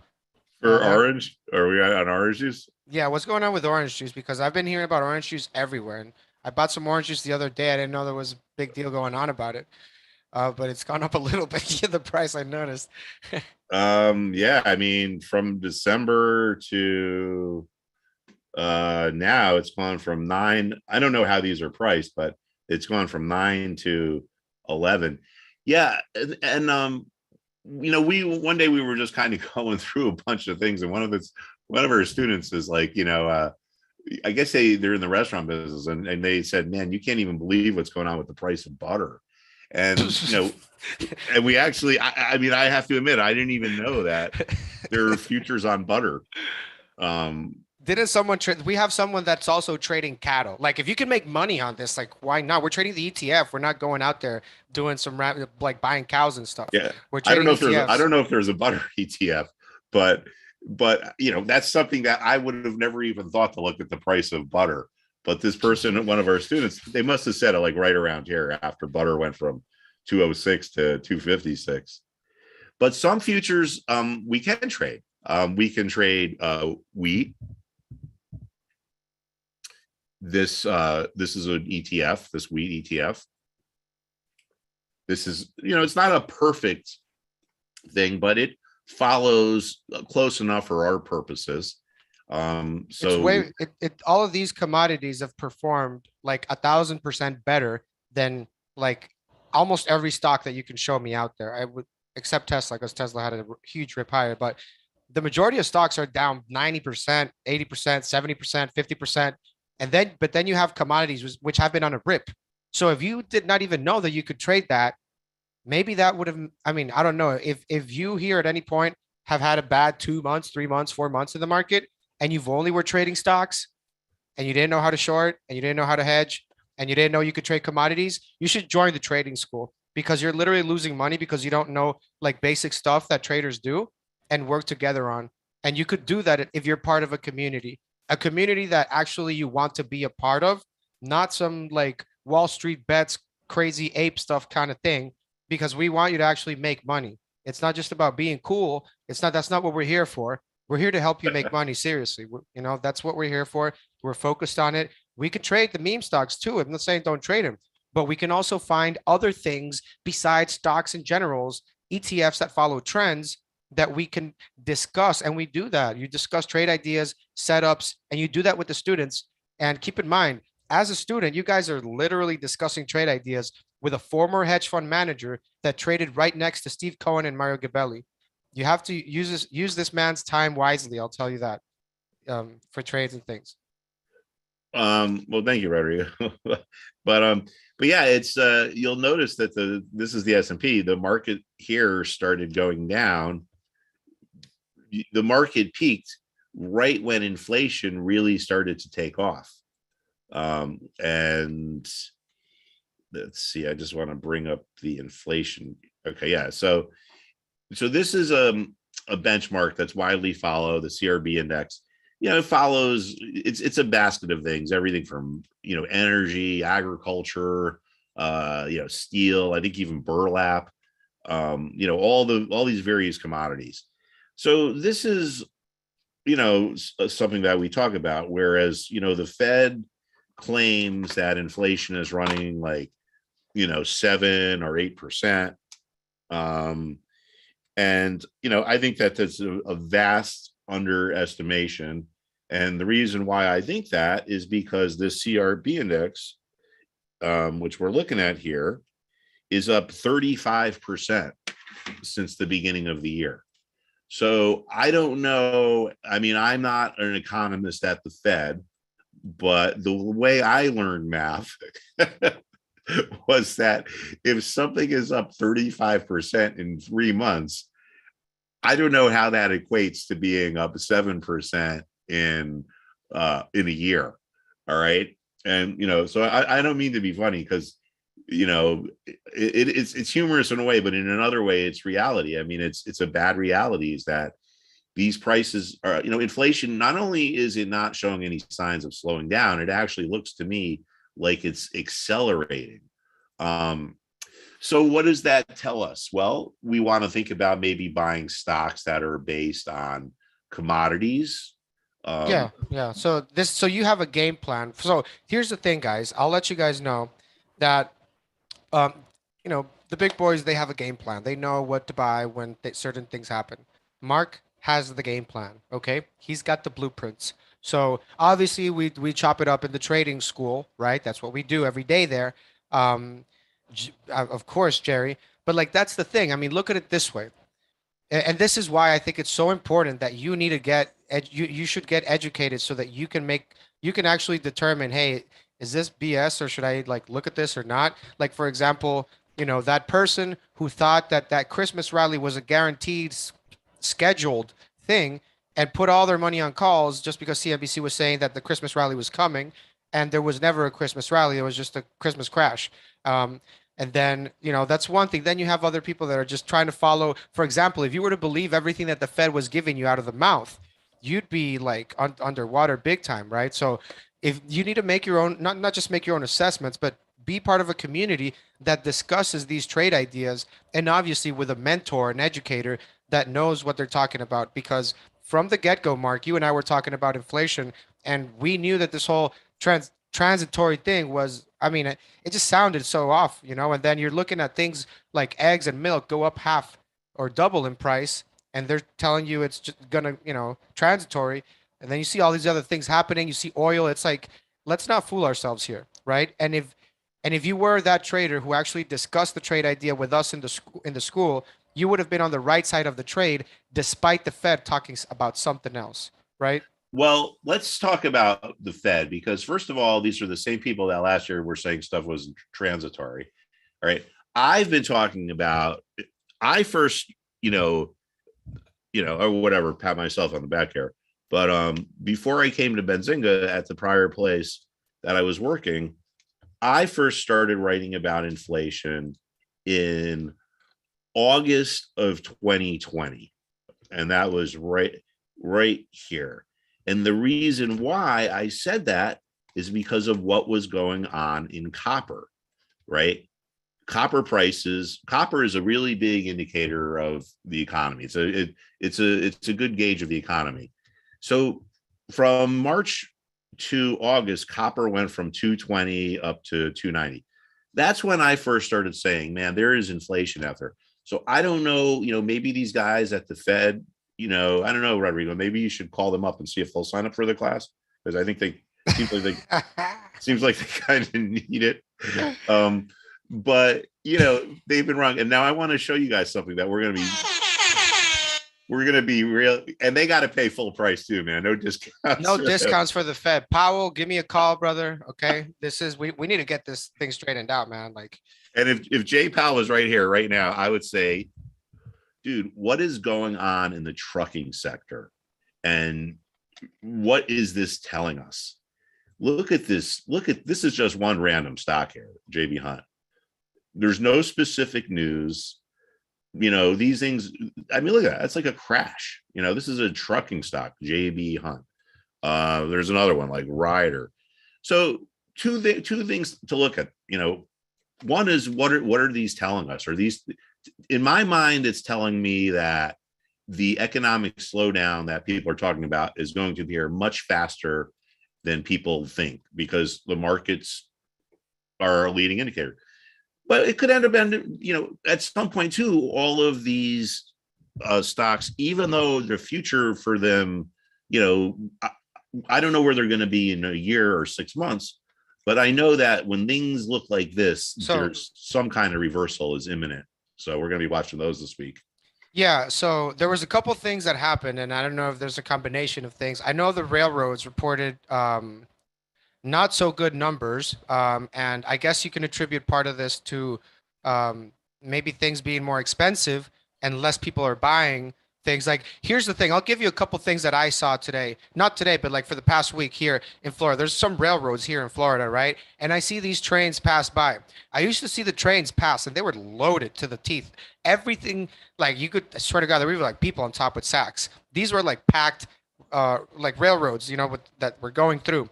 And I saw one like a week and a half ago, and I've been seeing a few more, and I've noticed that they're more empty more and more. People are moving less things on railroads, and this is just me looking at the thing going by, and there's less things packed on it. So um, you could say that maybe people are things are getting more expensive, right? But also you have I don't know, somebody's saying that in North Carolina too, Jerry. Yeah, AI, Elon's truck announcement. I mean, but I mean, do you think that's gonna? I mean, because I don't know if I think these companies might have some AI at one point, but JB Hunt is like a transportation company, right? Like It's a truck, trucker. Yeah. trucking. Yeah, yeah, yeah. And I know there are some stocks that have like AI. There's a stock called TSP, Too Simple, something like that. They have like AI trucks. Um, Well, I don't think it's that. no, what do you I think? think this is our weekly notes for the class. Oh, okay, okay. Just something I put out for the students at the beginning of the week. Yeah, Um, Mary says there are signs of a recession coming. Now, keep in mind, guys, if you hear this sort of chatter about recession, I want you to do a few things, right? Number one, I want you to relax. I want you to not don't overreact, don't panic. That's literally why we're here with you and with Mark Putrino. Know that, we're here to work together towards whatever. So don't feel, yeah, it sucks, that we go to recession. I get it, but hey, we can still make money in the markets, and that's why this is why we have to implement these skill sets. That's why this is when this matters, when not everything is butterflies and not everything's making all-time highs and the Fed's not pumping money left and right. So this is why you need to trade with the community. Again, this is yeah, really because now, what do you think about that, Mark? And how do you kind of, well, you've already been doing it because there's a lot of inflation, but you make adjustments depending on what's happening. So if we do go into recession mode, you already know the playbook to give the folks, right? yeah. Well, yeah. I mean, obviously we don't want a recession, and I think basically one is coming. And just before we move on, I just wanted to show you this quote that came from an executive in the trucking industry, where they basically said, at this time, and this goes right in with what you were saying, Rodrigo, about the trains. We were at this time a year ago, they were turning down 4 loads for every truck. I guess the truckers were so busy they turned away business. Now they say in some markets things are so bad that we have resorted to signing up for or I don't even know what that means, but they're barely keeping their trucks moving. So we've had this real slowdown. So now what happens in a recession? Well, believe it or not, some stocks will actually do well. Most stocks won't, but some will do well. And if the markets really start to fall apart, then we have this slew of inverse ETFs that we can pick. One of the comments that really struck me was when one of the students was saying that they were out with their friends and none of their friends could believe that they actually made money when the market was going down. And he was like, this particular student was like, well, in the class I learned about these inverse ETFs. In other words, if the market goes down 5%, there's an ETF that goes up 5%. So, we don't want a recession, but, you and me, there's really nothing we could do to prevent it. But we can position our portfolios to, not only just to hedge yourself against it, but to even profit from it. Yeah. And I mean, with oil, of course, the margins are going to get tighter and tighter and tighter. But I mean, we're seeing, I mean, I don't want to sound negative, but I'm seeing like one thing after another. It's like having unwanted secondary effects in other industries. And then that's going to have other effects in other industries. And I feel that it's kind of trickling down. I don't, I mean, I'm seeing this spread from one sector to another directly or indirectly. So I think because that's really what everyone's talking about at this point. But when you're seeing it in the charts, that's something different. Yeah. Well, I'll tell you what, in Connecticut, they're rationing baby formula now. So I think you can only buy like 3 bottles at a time. I mean, I don't What? have Well, babies anymore, but guys, all right. So let's just do something, okay? Because I think that this is a great moment to really talk about this. So like whenever the crash happened in 2020, and I talked to a lot of people on the phone, so keep that in mind. A lot of business owners, a lot of people that, they were depending on their business, things slowed down. They had to find another way to make money. I'll tell you businesses can shut down and things like that, and the economy can slow down 100%. But I'll tell you one thing: the stock market's going to be open Monday to Friday, and we're going to be in the trading school, and we're going to be talking about this and formulating trade ideas. So instead of running away and kind of thinking that you can't do anything to improve your financial situation, just know that you can. And that's what we're here for. If you're trading, we're here to help you, because at this point, like everybody's squeezing money with paying more for gas. Everything is higher in price. So inflation's killing everybody, regardless how much you make. So this is really why at this point, like, you have to trade or you're automatically losing money without just by leaving it there. So don't get nervous if things do get, like, if the recession, if it happens, or if it doesn't happen, because we're still making money in the school. So this is when maybe you need to start pulling the trigger, because if you're seeing things slowing down on your end, I think it's time to maybe start looking into this. And if you're going to start trading, I'll give you one piece of advice: do it with the school and a community, because this might be the opportunity for you to get in before a big move happens, and you can actually make some really good profits. You need to know how to profit from. I don't know if if like we're getting a crash or whatnot, but if it does happen, you do want to make money on it, right? So no, join the school and you can learn how to do these things, because I'm sure you wish you would have known how to short in March 20 something, right? 2020. I wish you would have known. I wish I would have known how to do all these advanced complex things that Mark is teaching in the school, like how to make money on the way down and things like that. So if you have a crash, it's literally going to take a couple days, Mark, right? well, And yeah, I just want to show you guys something. Because if the market does come to a significant bottom, and eventually it will, because that's just the way markets work, assuming that, our civilization doesn't collapse, there's a lot of money to be made. And I just wanted to point this out now, because this is something I did at my previous place where I worked before I joined Benzinga. But this is all in real time. And I just want to show you guys how in March of 2020, I was basically able to call the bottom to within, a day, right? So this was all published and everything. It's not stuff I just made up. So the market goes into a free fall. We all know, COVID comes. I looked into the past, and guess what? On SPY, look where the low was in December of 2018, right around 235. Sometimes when something's an important bottom and the market gets to it again, there's support again. Here's our trend. This is lesson number 3, the trends lessons. March 25th, the buyers have returned. And they made me put, at least for the moment, the editor made me put that because some of the big wigs thought the market was going to go still lower. But anyway, I saw this downtrend break. All right. This ended up being the low day of the market, was the 23rd. I wrote this on the 24th, and then it was published on the 25th or whatever. But anyway, I didn't do anything great. What did I do? I looked into the past. I saw we were at a bottom. I saw we broke our downtrend, and that was it, right? That was enough for me to call the bottom of the market. April 7th, people were still panicking. The market's road to recovery takes shape. Sentiment was still staying by. Everyone's arguing, is the market going down? Is it a V recovery? Here's Facebook. Now, I'm not saying all this to just to pat my own back or to, tell you how great I am or anything like that.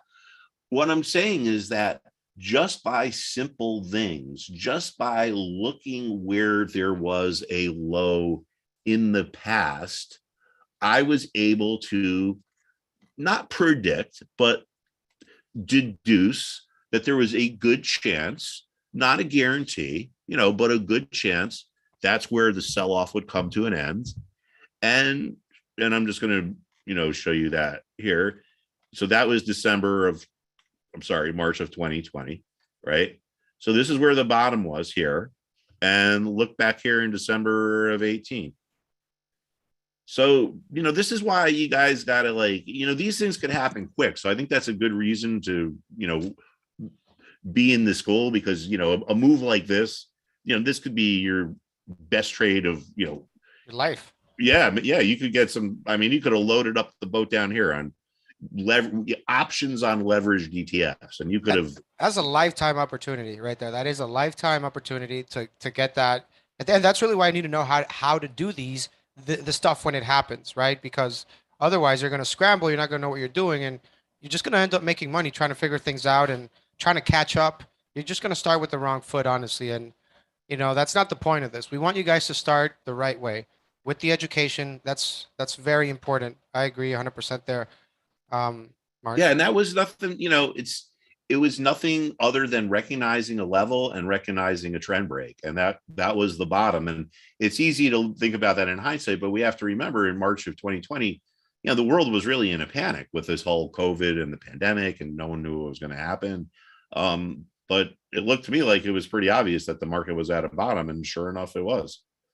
So I didn't guess. I just let the market tell me, it was turning. That's the thing, and you called that bottom, and also I believe you were also very good calling a top. I think it was on SPY. I don't remember the exact date that you put out that. I think it was an article or a note. Do you remember? It is like the 16th. I don't know if it was on December 16th, but it was like that final spike, and you were like, once it broke that uptrend channel, those are signs that we might be entering into maybe a top into the SPY.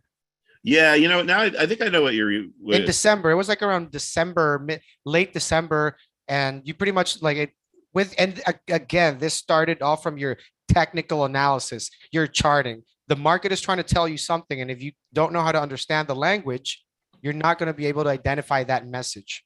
Yeah, this is. I remember this clearly now. It might be the same thing that's going on now.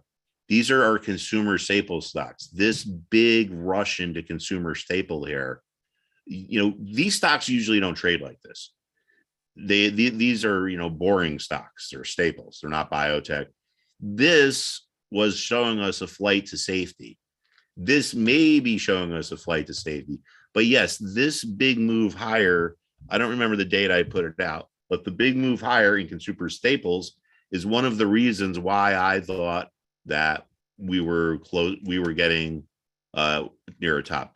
These flight to safety things happen when we're very close to tops. And that's what we've seen currently with consumer staples and then healthcare, because the thought is it doesn't matter how bad the economy gets, people are still going to need healthcare. But these flight to safeties don't last forever. If the market really starts to roll over, these guys are going to go too. But it's just it's an interesting thing that's going on right now is this flight to safety. And of course, if you put on CNBC, you're not going to hear anyone talking about that. No. And guys, I need you guys to understand something, okay? Like there's a huge difference between like what you're going to be doing in the trading school than what would a regular, you'd be trading on your own, you would do. Because you will have morning meetings with the community, with the students. You'll go over trade ideas live. All the classes are live. And this is for the whole year. It's for the whole year. So you're going to have access to not just Mark Putrino, but also the chat rooms where everybody's trading live, Benzinga Pro, and you'll have access to everything, scanners, pre-market scanners, Squawk radios, everything on Pro you will have access to so that you literally can have those tools to find trade ideas, bring them to the school. And with Mark, you formulate trades. This is how you have, like, as a new student, you have to, do some of the work there, but everything's recorded if you miss it. But this is part of the game plan, right, Mark? And when it comes to the psychology aspect of this, of what's happening in the markets, where do you think the market is? Where do you think the sentiment is? Where do you think traders' minds are right now? Well, actually, that's something I do look at, and right now, sentiment is actually pretty neutral. A lot of times, sentiment doesn't really give us a signal unless it gets to an extreme. But right now, our sentiment is, I would say, we're still pretty neutral. which in a way could even be bearish in and of itself, because a lot of people, and you see it with some of these meme stocks, like I don't think people have really thrown in the final tally yet on a lot of these things. They're just, oh, look at that. I mean, a lot of times you can put up a line and I don't, and just see like, where did GameStop come to an end? Where did it bottom at this 141 level, right? Or that's where the low trade was. Now, I'm not, this is not like a circus trick here. We drew this line in. I don't think I've looked at GameStop for a few days, but it's like people are just, they're in the final throes of, we just really want this to happen. And anything that could conceivably thought of as good news, we're seeing these final gasps here, right? GameStop, I don't even know what the news was. It fell down, it broke this support, probably is going to break this. We look at this meme ETF. So we still haven't had that total, capitulation yet. And I don't know if that'll happen next week or if it'll happen in 6 months or, but it's going to happen. I mean, look, you talked about all the SPACs, that were so hot last year. I mean, a lot of these SPACs now are $2-3. The market goes down at different parts of the market go down at different times, and the garbage goes down first, and it's already happened. And now we're starting to see some of the good stuff go down, like Apple and Microsoft. And so, so we'll see. It should be an interesting couple of weeks ahead here. Yeah, and that's really key, right? That we're aware as a community what's happening in the markets. And let's just go over really quickly here to look at let's look at, for example, CrowdStrike, right? There's been a lot of talk, that the next war is not going to be nuclear. It's going to be cyber. It's going to be like hacks. And you've had companies like even Expeditors, which is a multi-billion-dollar revenue generating company, been hacked, still suffering through that stuff, trying to get up to its feet. But I mean, could we be in the middle or of the birth of, you would say, a new cyber rally, or do you think this might just pan out at the end, or do you think there's no coming back? Because the chat now is war crime, all this stuff. So like the rhetoric just keeps getting a little bit hotter. I don't think it's going to get hot to the extreme point, but they're still going to try to hack, I'm pretty sure. So do you think this could be the beginning of a more people are starting to get more money behind these cyber, because we do need them at the end to protect companies and things like that, right? Yeah, I mean, I don't know. I would think that you would think that these companies already, which should already be pretty protected by now. So I don't really know. I mean, I do think I think that's an insightful idea, but I'd have to think about it for a while. But one of the things I do see here on CrowdStrike, and I don't think we've looked at this for a few days, we have this level that was support. We broke through, and look where we fell. Look where we found support. So if you were trading CrowdStrike, and I don't know whatever news this was here on this particular day, and you thought, you know what, I like this stock, but it's going down. Where should I buy it? Well, if we look back at, the last time this thing was back around 210, it was resistance. Levels that are resistance tend to become support. So fundamental of markets, right? And we can see it on a lot of charts. There are people that bought the stock, sold the stock here, that when it went lower, they thought it was easy and they were great and they were going to retire. Then it goes higher and they decide they made a mistake and they want to buy it back, but they don't want to pay more than they sold it for. Stock goes lower. Where does it find support? Right there. Stock goes higher. Where does it find resistance? At a level that was support. We have people that bought here that when it went lower, regret buying, and they try to sell to get out at break even.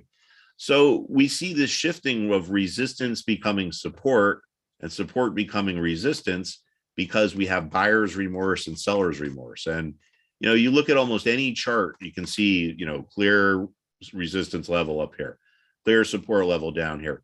Knowing where these levels are is the way to make money. It really just comes right down to that. At the end of the day, it's like, you got to know where the important price levels are. If you don't, you're really just kind of spitting into the wind there. You're just guessing. Now, if this thing was to rally, where would I be looking for a resistance? Hypothetically, I would look at a previous bottom. Well, gee, if it rallies, there's a good chance we hit resistance at 240 because I'm not just pulling a number out of the air. I'm looking at where there was a support level in the past. Right. Support can become resistance, like there. Okay. Okay. And all right. So yeah, that's just one theme. Now let's look at AMD. AMD has had a pretty steep drop there, but I mean it's a great company. I like it. Um, but we There's always talk about Nvidia, so now let's talk about, and let's talk about AMD a bit too, because they're still good. Well, here we go back to our descending triangle pattern, which I just so happen to have been looking at this before, believe it or not, because a lot of students ask about it. So this goes into what I was saying before with this flight to safety. The tech stocks are melting down while healthcare is performing well. This does not bode well for AMD. Okay, we've had the buyers have held firm at 102. We can see that there was this 102 support level, although we're $1 below it, but you can see the buyers kind of made a stand, right? At the same time, what do we see here? The sellers are becoming more aggressive as time passes. What does that mean? It means they're willing to accept lower prices. They wanted to sell at 100 at 110, but then they decided to sell at 105. The buyers are holding firm. Sellers are becoming more aggressive. Aggressive sellers and complacent buyers, there's a good chance the stock's going to go lower. We also have what we call lower highs here. That's another trading term you might have heard. Here was the high, but markets go in valleys and peaks. Valley, peak, valley, peak. This peak was lower than this peak. This peak was lower than this peak. This peak was lower than this peak. This peak was lower than this peak. We call that lower highs, and that's what forms this ascending triangle pattern. So it looks to me like AMD is about to break this support around the $102 level. What are we looking at? $80? I mean, it's if we're doing it live, let's see what we can do here.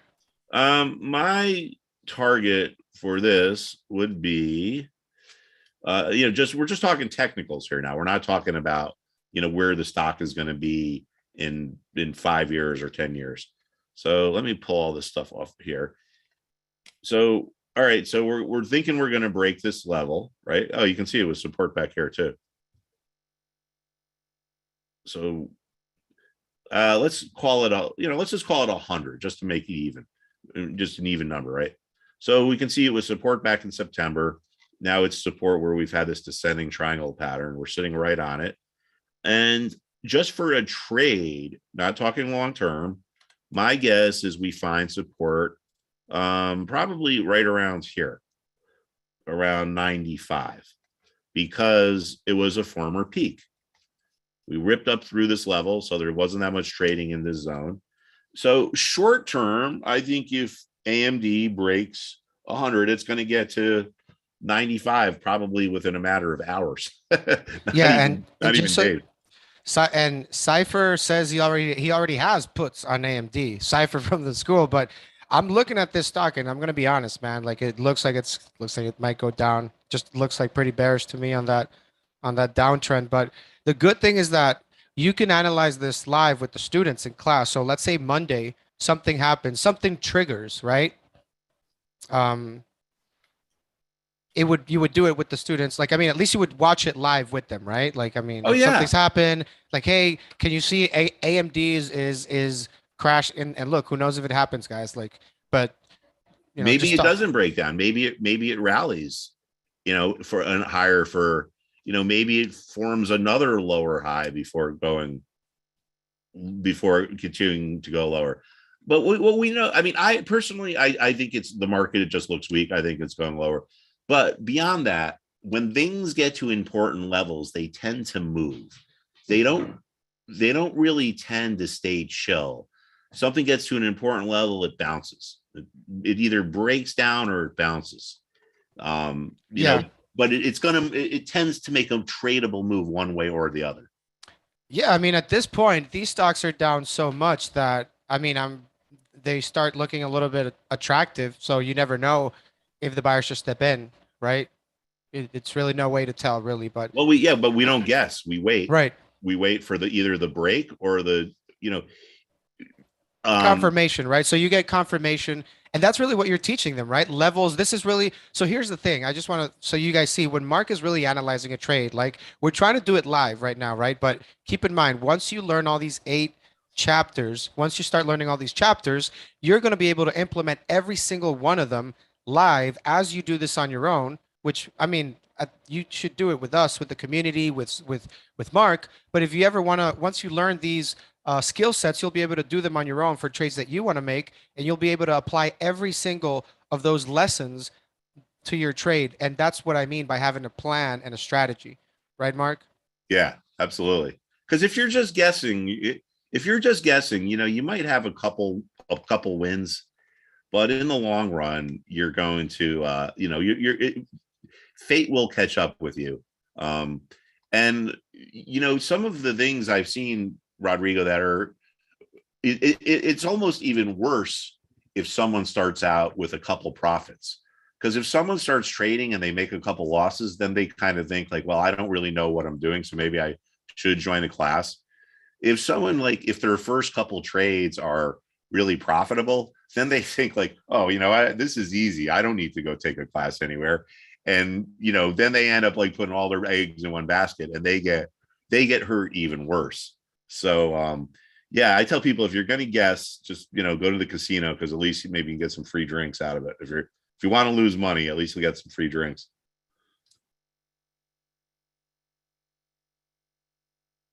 So yeah, Yeah. we do not we in the psychology class we talk about why people fail, and one of the main reasons is they guess.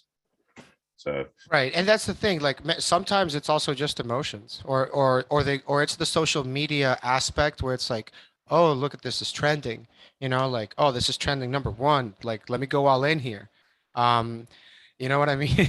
yeah, And that's the thing. Like because when you do this on your own from your phone, it's like you're kind of secluding yourself from really that community side. That like you should just never trade alone. Like I'm just being honest with you. Don't trade alone, especially if you're new. If you're and new, I mean you're less than 2 years trading. You're still new. So I suggest making sure you have all your nuts and bolts down, right? And that's really what the school is for, so that you make sure that when you start the right way. Because then it's like other bad habits. The longer they go, the harder it is to get rid of them, and the harder it is to change into the good habits. So, there's a lot of other things, and that's why I like the investment psychology part of it, Mark, because you do teach a lot of things there that are unspoken but very helpful for traders. There's really not a channel out there that does cover that, I feel. And it's something important because it does matter, because when you make decisions under the influence of like emotions per se, they tend to be bad ones, like always, many yeah, times. yeah, exactly. It's not just in trading, and in any aspect of life. If you make emotional decisions, they tend to not be good ones, because we are not uh, uh, we are not evolved in a way that's conducive to making money, right? Like when we think we're going to lose money, we experience fear. And maybe 20,000 years ago, if you were hunting and a saber-toothed tiger came after you, fear would be a good thing to have, right? It makes you run faster or stronger. But when you have fear of losing money, it makes you do irrational things. It makes you, you know, it's not just fear of losing money, fear of missing out on making money. The old FOMO trade, right? Like that's when people like they just watch something that's going up, it's going up, and then they're like, oh, I'm missing out, and they just jump in there. That's emotions. If the market and being successful and all this stuff is not as complicated as a lot of people seem to think it is, but Wall Street wants people to think it's really complicated so they can sell you these high priced things. But if you can understand the basics of supply and demand and how some price levels are more important than others, and a little bit of risk management, and I mean a little bit of investment psychology, I think you could be successful. And I think you don't need to rely on people anymore. I think you could rely on yourself. Yeah, that's really what we want to do. We want to make you independent, but at the same time, the community aspect, there's no value to it really having, because you're going to develop, there are people that have been there trading together, making money. Like, if I'm making money with somebody and we're waking up in the morning by ourselves to trade because that's what we do, then you're, I'm not saying you're not coworkers, but hey, you're working together, right? You're all making the same trades. You're all on the same boat. We are in the same team. Keep in mind, I mean, Wall Street is a place where there's a lot of money involved, and a lot of things happen when there's money involved, and you have to make sure that your community is tight. You need to make sure that the people that you talk to and interact to when it comes to trading and things like that are people that you can, I guess, put a little bit more trust on, because it's not some random fake account like that you'll see on any of like Wall Street Bets or anything like that. It's really, you're going to be trading with these people every day, and you're going to have a class with Mark every single day. So there's a lot more to that, but I want to give a shout out here to the newest family members here. We have Issa 3598. Welcome to the family there. Just want to give you a quick shout out there. Let's give a warm welcome there. Welcome, Issa. Welcome. Thank you.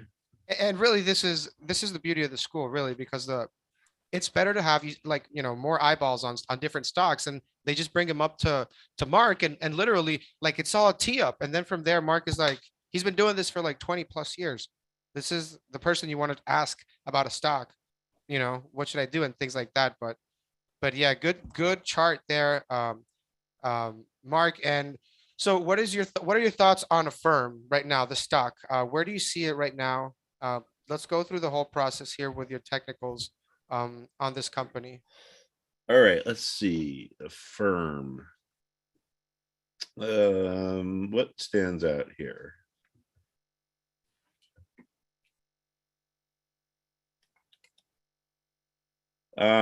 Well, I mean, if I look back in the past here, well, here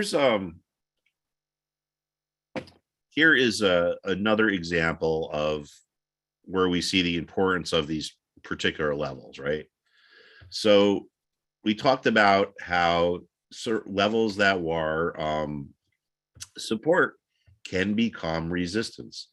So, and these things can last for a long time too. People ask me, how far back should I look at a chart? And the answer is, I don't know. Sometimes these things could be important for years. Excuse me. But so let's look at a firm. So a firm, I guess, went public back in January of last year, comes down to about 48, 47.80, finds support, goes into this rally, sells off.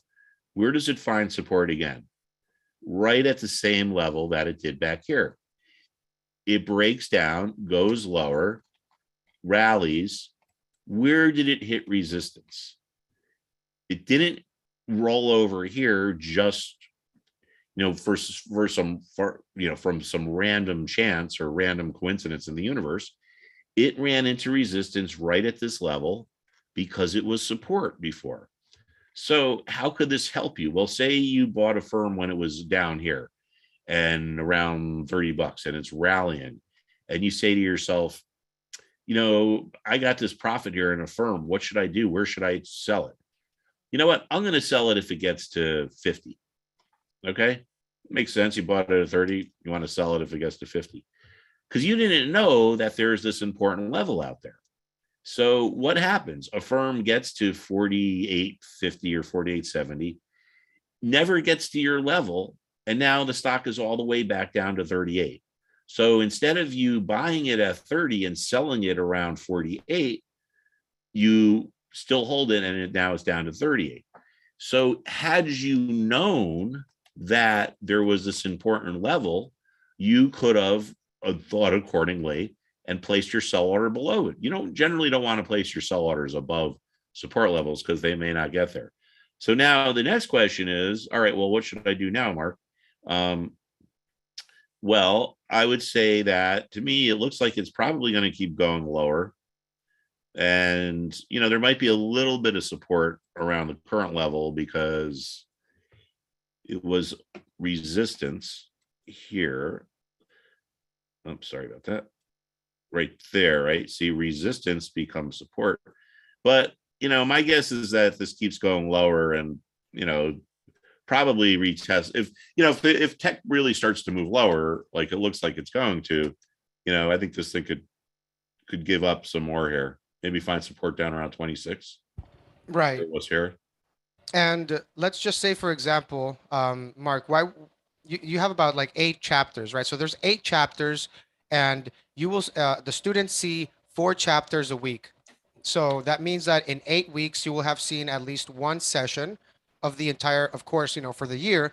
So within the first 2 weeks, you will have gone over the 8 chapters, at least one class, right, for the 8 chapters. But Yeah. in the next week, they have so that class is ongoing. You're only going to have one session, but obviously, in the next other week and so forth and so forth.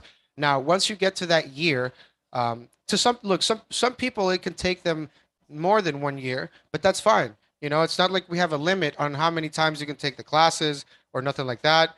But they can still take it and use it for ongoing education, mentorship, and finessing strategies with you, Mark. Right? After the first year. Yeah, there's no doubt, because it's like I said, I mean, this is my kind of vision of the class is based on the whole concept of the research meeting that we would have in the morning. And, you know, we wouldn't just have the meeting and then a year later say, all right, we're not going to have meetings anymore, because the market's always changing. So, I mean, if it was me and I was a student, I would, basically sign up, pretty much, forever, because the market's always going to be twisting and turning. There's always going to be different ways. I mean, think about it. Think of how much things have changed just since the class started. We've gone through the meme crash. We've had all this stuff with inflation. And so right now things look very different than they did 6 months ago, right? And my guess is in 6 months from now, things will look very different than they do now. So maybe in 6 months, maybe we're not in an inflationary environment anymore. Maybe we're in a deflationary environment.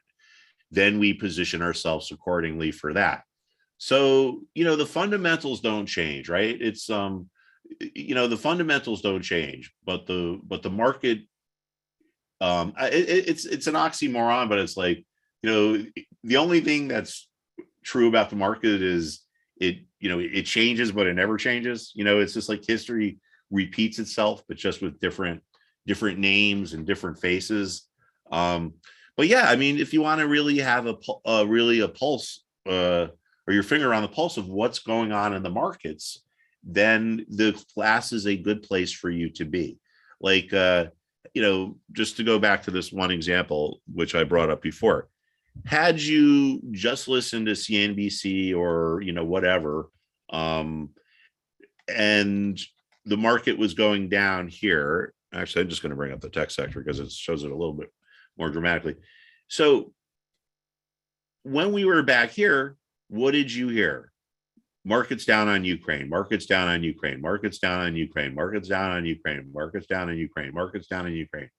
Now, all of a sudden, the market starts going up and things are even worse in Ukraine. So without knowing anything about the stock market or anything about anything, wouldn't that kind of make you think, well, gee, maybe the news was wrong? Maybe they don't know what they're talking about. If you were a student in the class, you would have said, well, there's a good chance, regardless of what's going on in Ukraine, there's a chance we're going to find a bottom down here. And the reason is it was a former resistance level. Just like I showed you that example of March of 2020, where I was able to call the bottom by nothing else other than just looking into the past at an important past level and a trend line break. I was able to pick the bottom within a few days. And it's kind of a similar thing here, right? I mean, we had this sell off. This isn't as dramatic, but the market this ETF did not stop here just out of some random act of God or some random act of fate or whatever. There was support at this level because it was a resistance level. So even if I shut the news off and I knew nothing about what was going on anywhere in the world with Ukraine or with inflation, just by looking at the charts, my analysis would really not be that much different. So, things, we don't want to get stuck in motion, because what works now might not work in 6 months. What works or what doesn't work now may work in 6 months. Markets act different. Like recall what I said before, right? big moves off of bottoms are bullish. Big moves near tops are bearish, right? So it's not the move, it's where the move occurs. Where in the cycle of the market does the move occur? When you see big gaps up like this coming off a bottom, that tells you, hey, that's a good sign, man. This rally's probably going to continue. When you see big gaps up like this at tops, that's a bearish sign. That's a sign, wait a second, this rally might finally begin running out of steam here.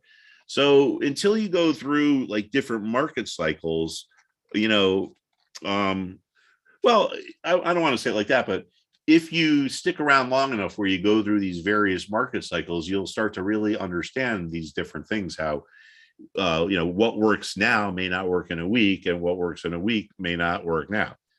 We have to look at, a lot of people look at the market, they think it's a chess game, right? And I always use the poker chess analogy. Chess is, the rules are always the same, and people think the market is chess. And if they're smart enough and they think hard enough and they come up with a great model, they could be like Gary Kasparov or Bobby Fischer, like this great, they can figure it out.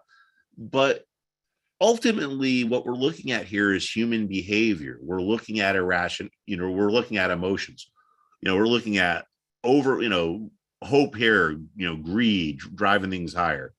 We're looking at, ultimately this is humans, and whatever stock you buy or sell, somewhere out in the world, there's some human being on the other side of that trade.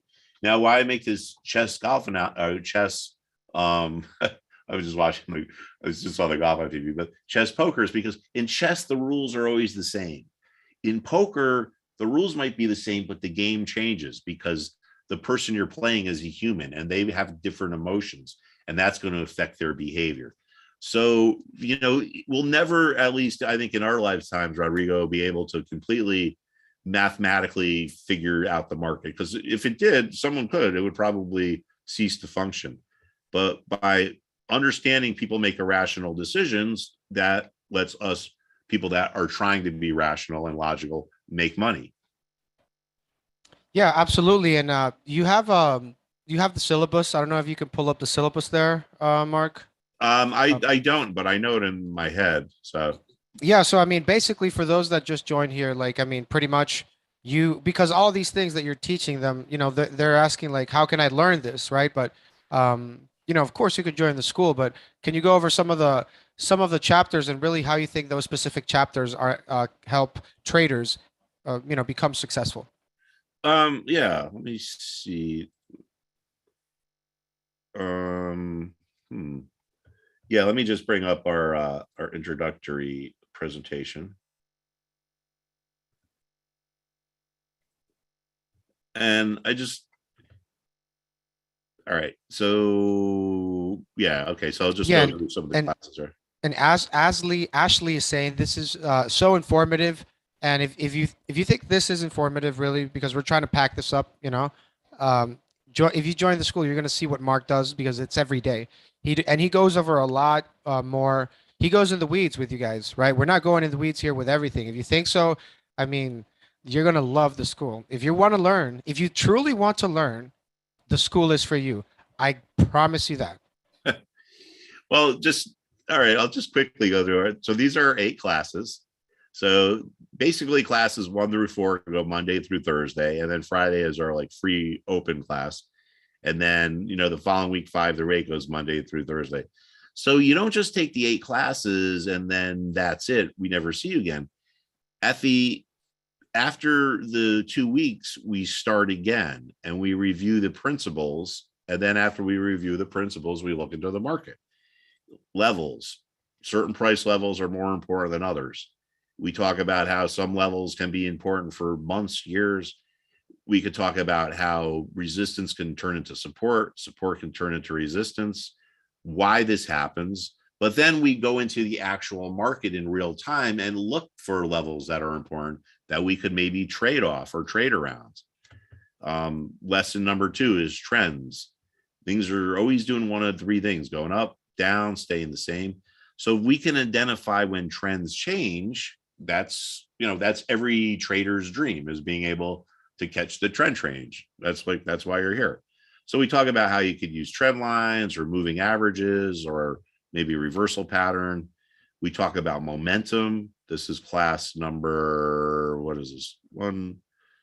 This is class number 4. How to use momentum, how to recognize things that are overbought or oversold. Because things that are overbought or oversold, think of the rubber band. If it's overbought or oversold, it's overstretched. And when it snaps back, that's where we can make our money. Things that are overbought or oversold tend to move quick. We look at certain patterns. If you think about it, patterns are really just combinations of trend lines and price levels. Some price patterns, I don't think there's any validity to it, so we don't talk about them. Other things that I think do make sense, like we talk about the ascending and the descending triangles. So those are our patterns. Then we talk about psychology, why people are unsuccessful and why people are successful.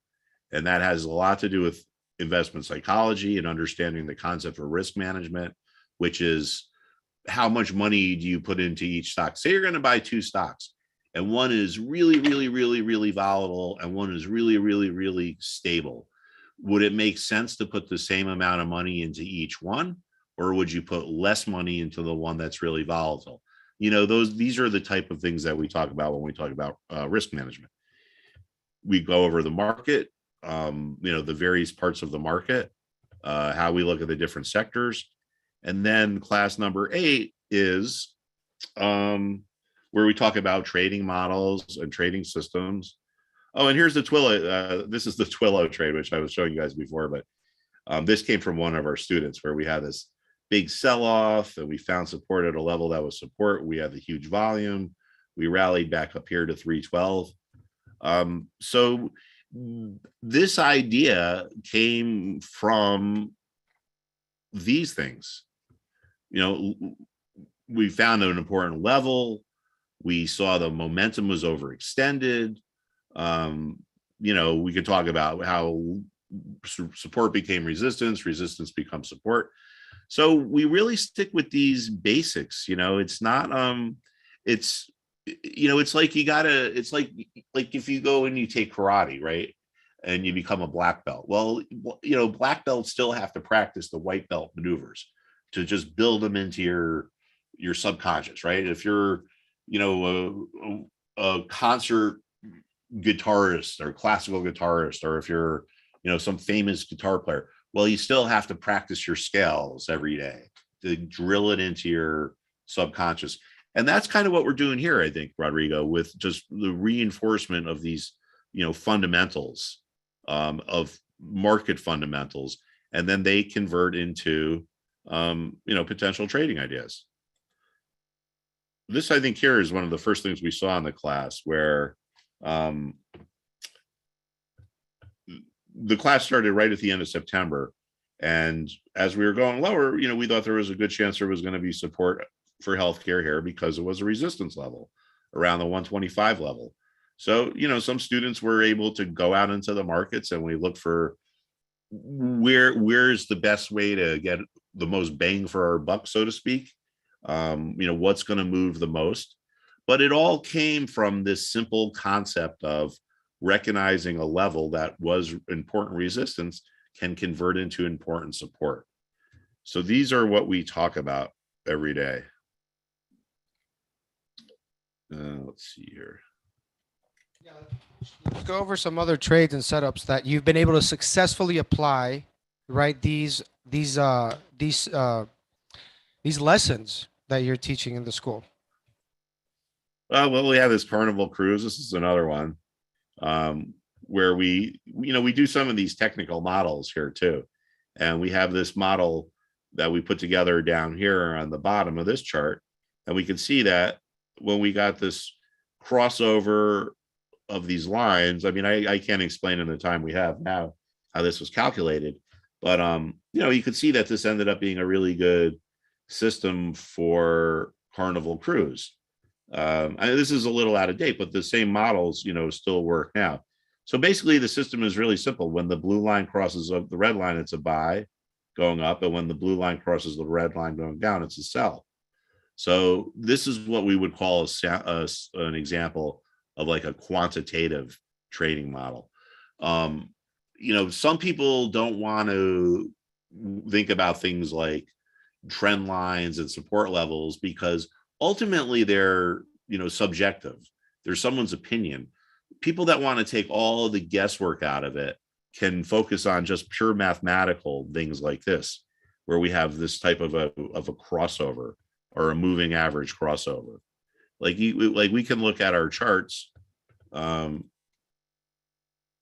see here. Sorry about that.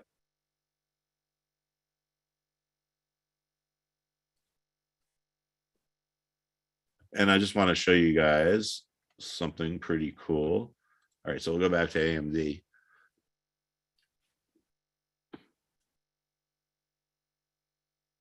All right, so the stuff we looked at before, this is all subjective, right? It's really just kind of my opinion or whoever's opinion. But if we want to take the guesswork out of it, one of the things that we talk about, and I guess it would be class 8, our trading models, is moving average crossover systems, right? And these are very common way to trade because they're easy to understand, and they're mathematical, so it takes the subjectivity out of it.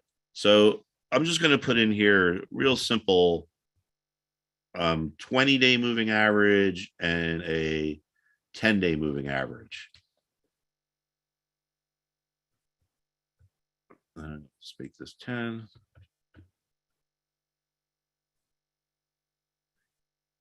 So a lot of trading systems are built upon this concept of a moving average crossover.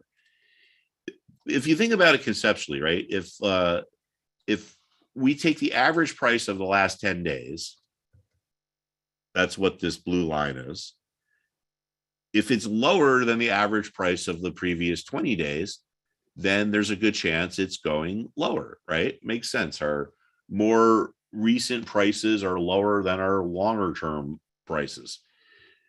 So the way these moving average crossover things work is when the shorter term average crosses above the long term, that's our buy signal. When the shorter term crosses below the long term, that's our sell signal. So the good thing about these is that they take the guesswork out of it, right? We could see we would have bought there, we would have sold here, we would have bought there, we would have sold there. So this one would have been a loss, but not nearly as much as this gain was. And this is pretty cool too, right? All of this stuff that we look at here is all what we call fractal in nature. Here we're using a 10-day and a 20-day moving average because we're looking back over maybe say 8 months. Say we just wanted to go to 1 day, and this is just going to be Friday's trading. We could use the same type of a method, but here instead of 20-day and 10-day moving averages, we have minutes, 10 minutes and 20 minutes. The same thing worked, same idea. If the shorter term crosses above the longer term, we buy. If it crosses below, we sell. So any type of analysis, it's one of the cool things about charts, it has this fractal nature. So if we're looking at a day, we can use 10 and 20 minutes. Say we go to a 5-year chart. Now, all of a sudden, instead of days or minutes, we have a crossover that's based on weeks.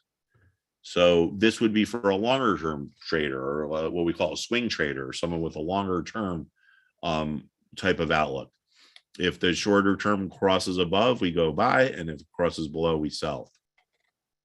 So this is how you can take this principle of markets, this whole concept of trading a moving average crossover system, and you can apply it on different time frames depending on what your particular time frame is. So this is another thing that we cover in class. And again, it's, people that are more mathematical tend to kind of like this stuff because it takes the guesswork out of it. Yeah. And Jason has a good question there. And let's see. He's saying the main strategy of buying low and selling high. So yes, we're buying low, we're selling high, low risk, high reward per se, right? When it comes to risk reward ratio. But keep in mind, guys, that this is just one of the strategies that we implement and that Mark Putrino is showing. But there are different strategies that we use at different times. Even though we're talking about, well, we're talking about different concepts, but we're applying them to one chart. There are thousands of charts, and they're going to be different whenever we look at them the next time, always. But that's why we're able to use the same concept, but apply it in different charts. And this is why it helps you develop the consistency, not just, getting lucky, but also consistency.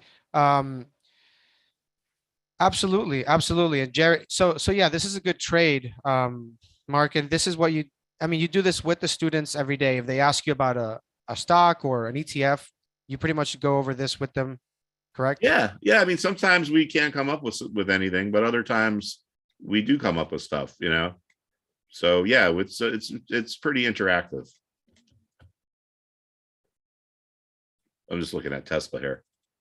Yeah, like look at Tesla when we talked about overbought and oversold, right? This was a screaming buy signal, a sell signal here with Tesla when it got this was the most overbought the stock had ever been in its history. And then it was 1200, and then sure enough 2 weeks later it was down to 1000. And as we can see, we got Tesla sells off. Where does it find support? Well, at a level that had been resistance. So resistance here, resistance here. So yeah, I mean, every day we look at, we talk about our lesson, and then we look at the market, and we cover a whole variety of things. So every day is a little bit different. Yeah, and also you do, and this is really not the intention of the school was not really to cover crypto, but I mean you do cover Bitcoin and all that stuff, right? Yeah, yeah, we cover cryptos. We talk about options. Let's look at Whatever. Bitcoin. Let's look at Bitcoin. Let's look at that chart. Pull that bad boy out there, and guys, remember this is just an average day at the trading school. It's what you're witnessing right now. Oh, now look at this. Oh, where we go with our other ascending triangle. So we had a clear level of resistance, right? 44.4. When we got there, we broke out. We got up to all the way up to 48,000. So that was a signal that, this ascending triangle pattern, when you get these resistance levels and you get these kind of ascending lines underneath here, this usually gives us an indication that we're going to break the resistance and make a move higher. So sure enough, that's what happened here. So, going forward now, we're going to have to keep watching this. Just because Bitcoin's back down below this important 44 level doesn't mean it's not important anymore. But yeah, I mean, we cover cryptos. People don't ask about them as much as they did a few months ago, but we definitely cover them. So look at this. Now we can see Ethereum is at a pretty interesting point here, right? So Ethereum had resistance around, let's just call this 3,200. Rallied, big sell-off. And where did it find support?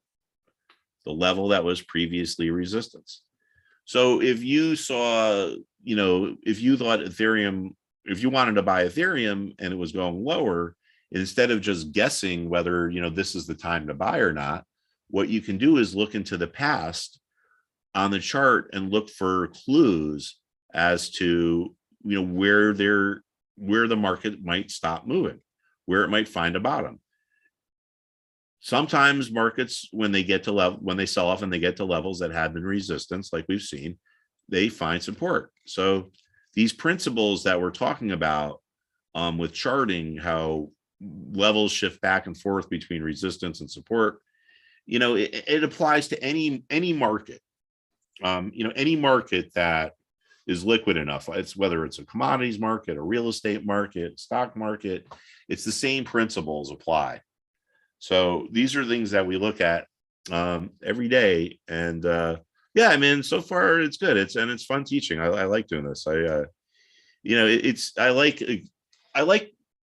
almost like helping people not lose money more than when I hear people make money, because it's like, if you worry about your bad trades, the good ones will take care of themselves, right? The bad trades are the ones that go against us. We get out with a little bit of loss, but we let the good trades run. And, that's, people think that the great traders, the Stephen Cohens, the Mario Gabellis, like they never make mistakes. Like they have some, secret system that they came up with where they never lose. And it just doesn't work like that in the real world. Babe Ruth had more strikeouts than any other baseball player. You know what I mean? So losses are just part of trading. We can't avoid losses, but what we can avoid is big losses. So if we, we're either going to, if you get into a trade, one of five things are going to happen. You're either going to break even, have a small gain, a big gain, or a small loss, or a big loss. If we could just eliminate those big losses, then you're going to be successful. So these are why we spend so much time talking about this psychology. Yeah, all these chapters really kind of add up together, Mark. And I mean, when you were trading with Steve Cohen, which is, known as, I don't know, probably one of the best traders and investors out there, right? What was it like? Because I mean, you do keep some of these, things, and it's like these skills, right, that you develop, and you help these new traders to come in with the right mentality, come in with the right mindset, right? Yeah, they have to realize that it's not like a secret. There's no secret formula that's going to work. You know what I mean? They have to understand that the success comes from understanding these fundamentals that are the 8 classes. That, I think that's a big myth, that there's this whole myth of like Wall Street is the big guy versus the little guy. The market makers are out there to like take advantage of retail traders. There's just a lot of misunderstanding about the way Wall Street works. I mean, there's probably not a day that goes by where I don't hear something that's wrong.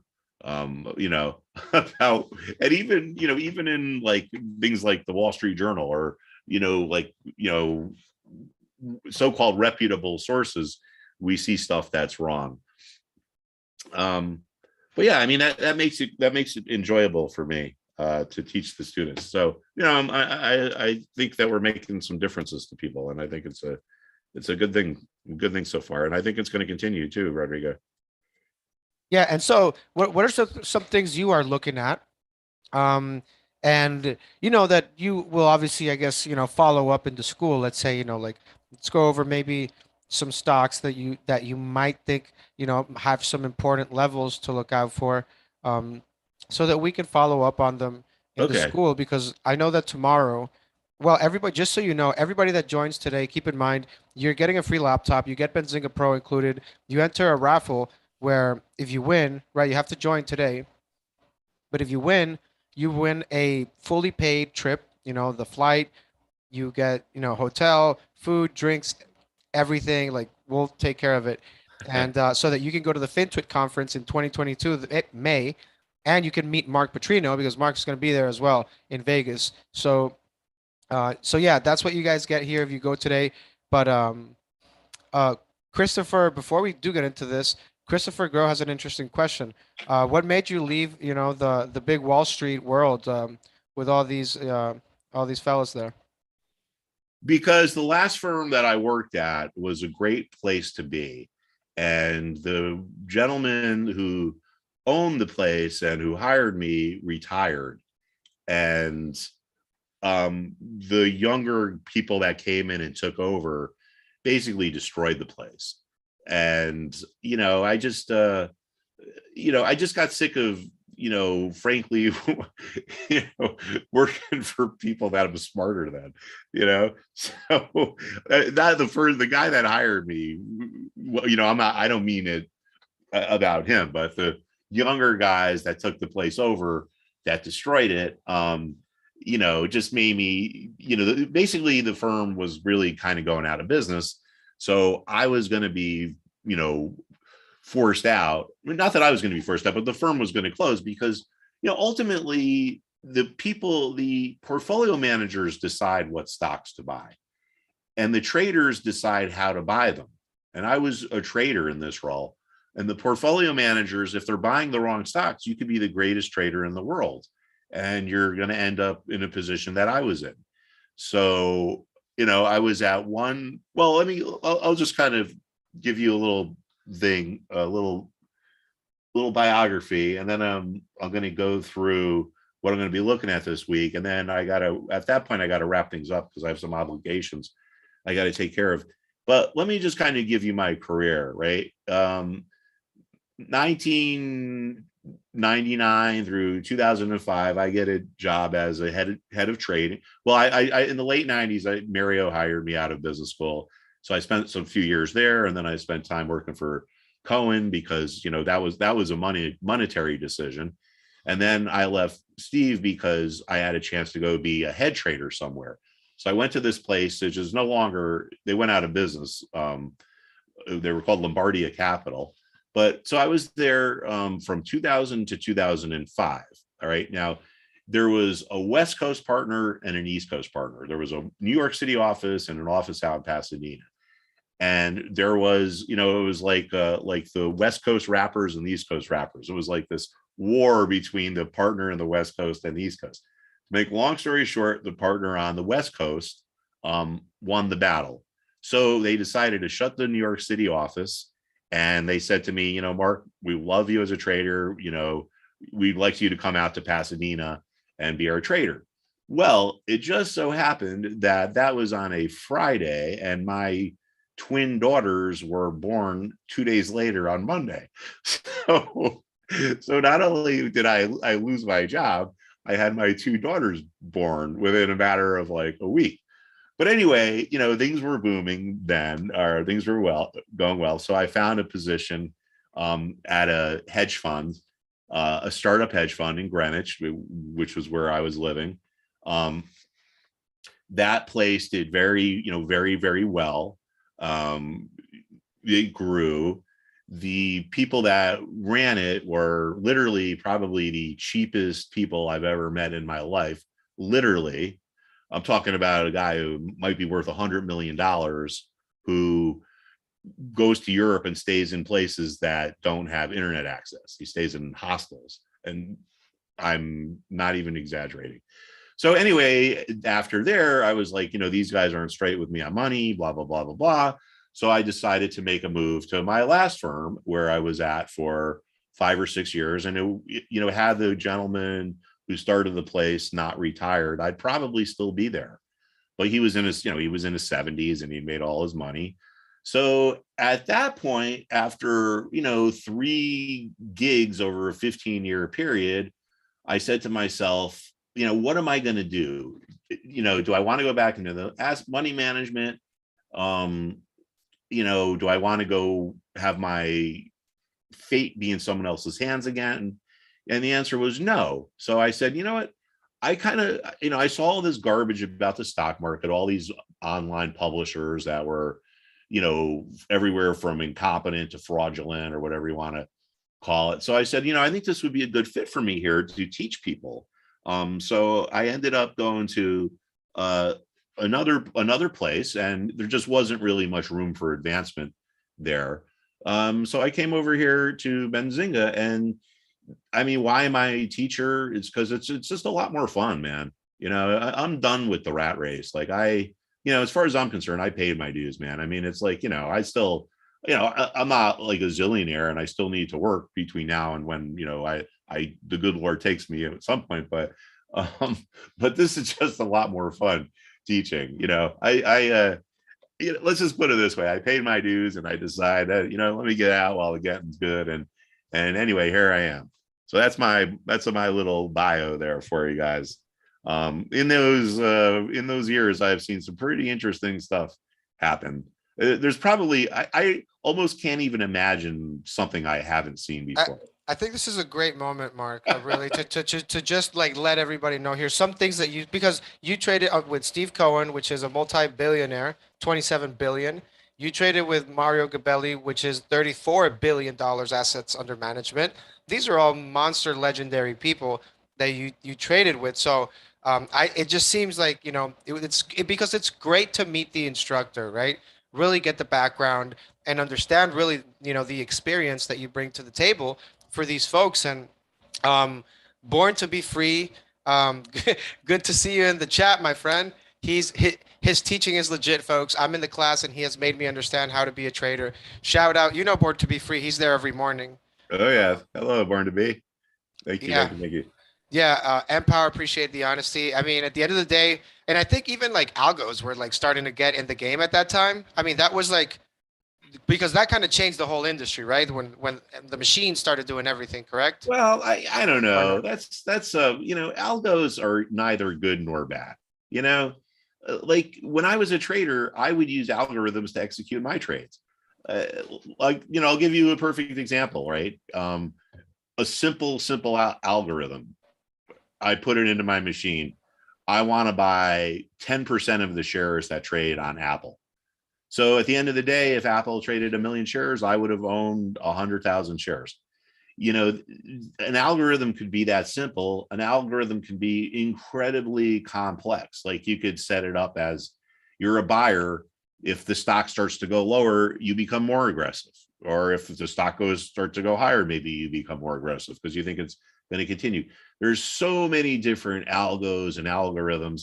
But when people start saying things like, oh, the algos are taking it up or the algos are taking it down, algos aren't faceless, bots that are roaming the markets. Algos are tools that traders use.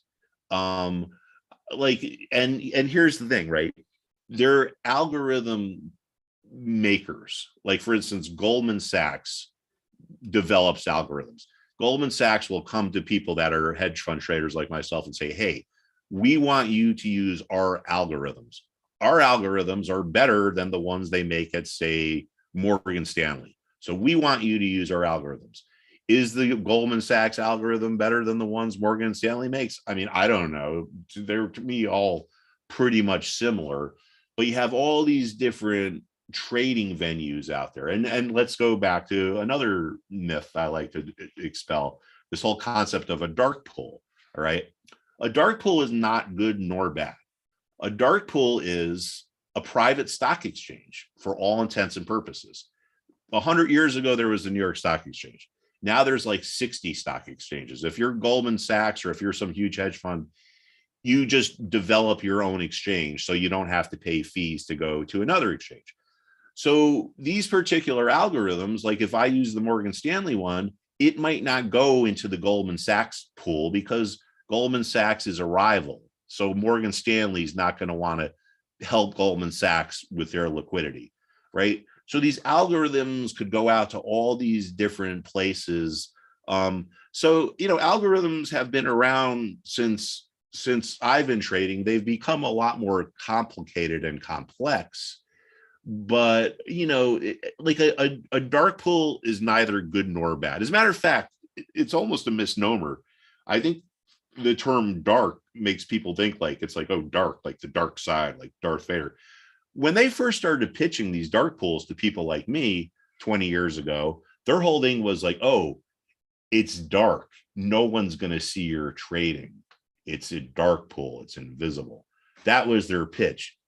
But that's not how it works in real world. If something trades in a dark pool, it still needs to be reported to a stock exchange. So you're still going to see the trade.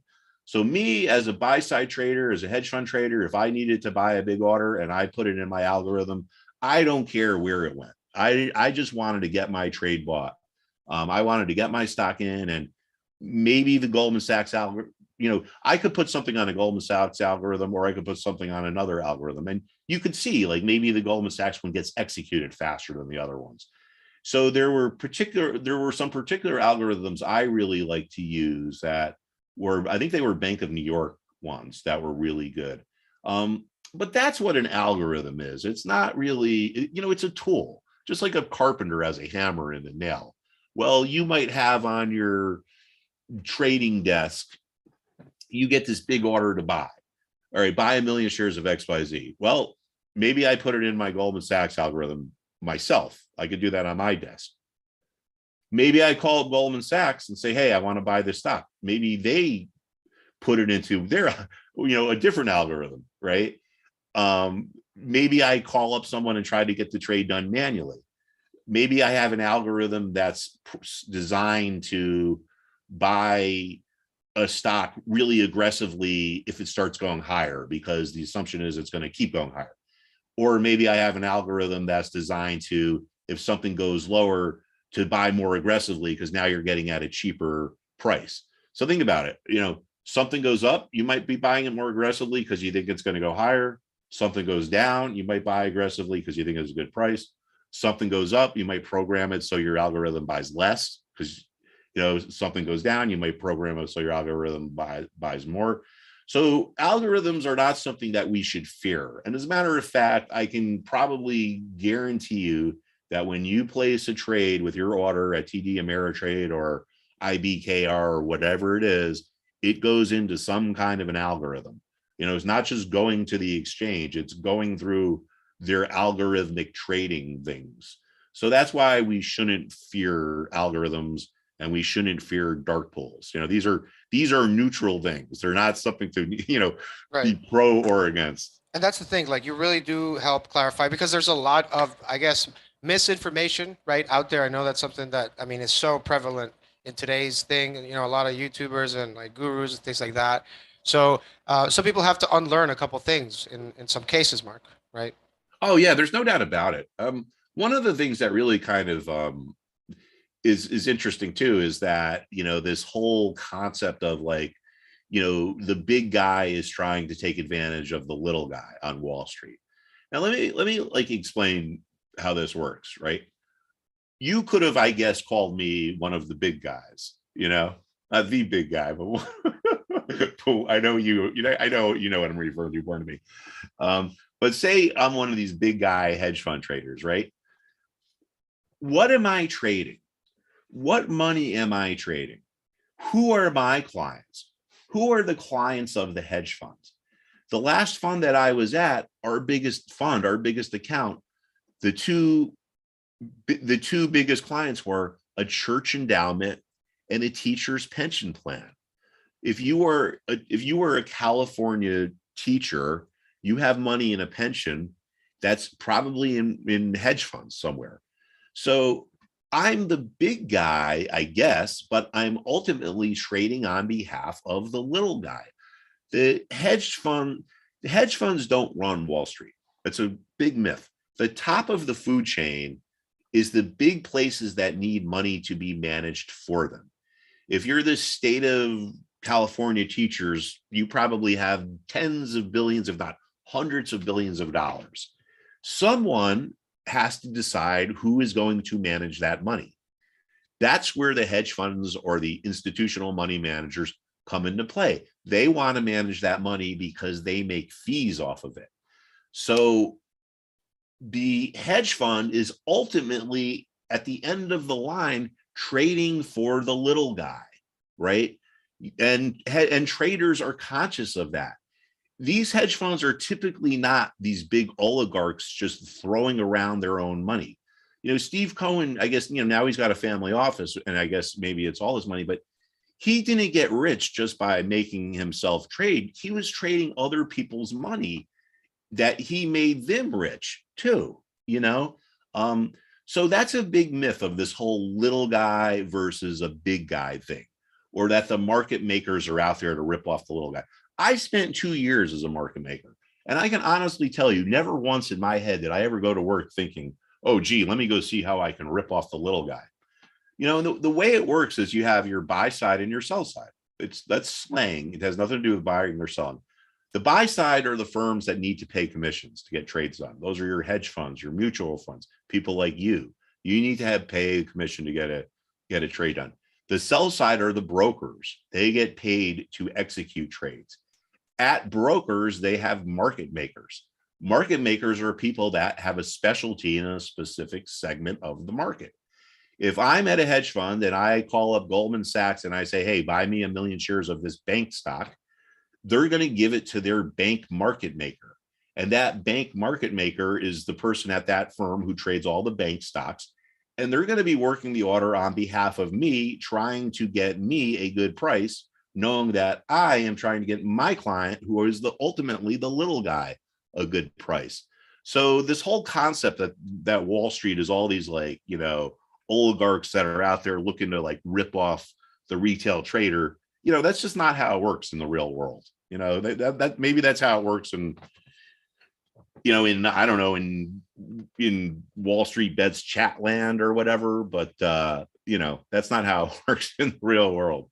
So, but anyway, I do have to wrap things up fairly soon, but I just want to kind of give you guys an idea of what we're going to be talking about this week.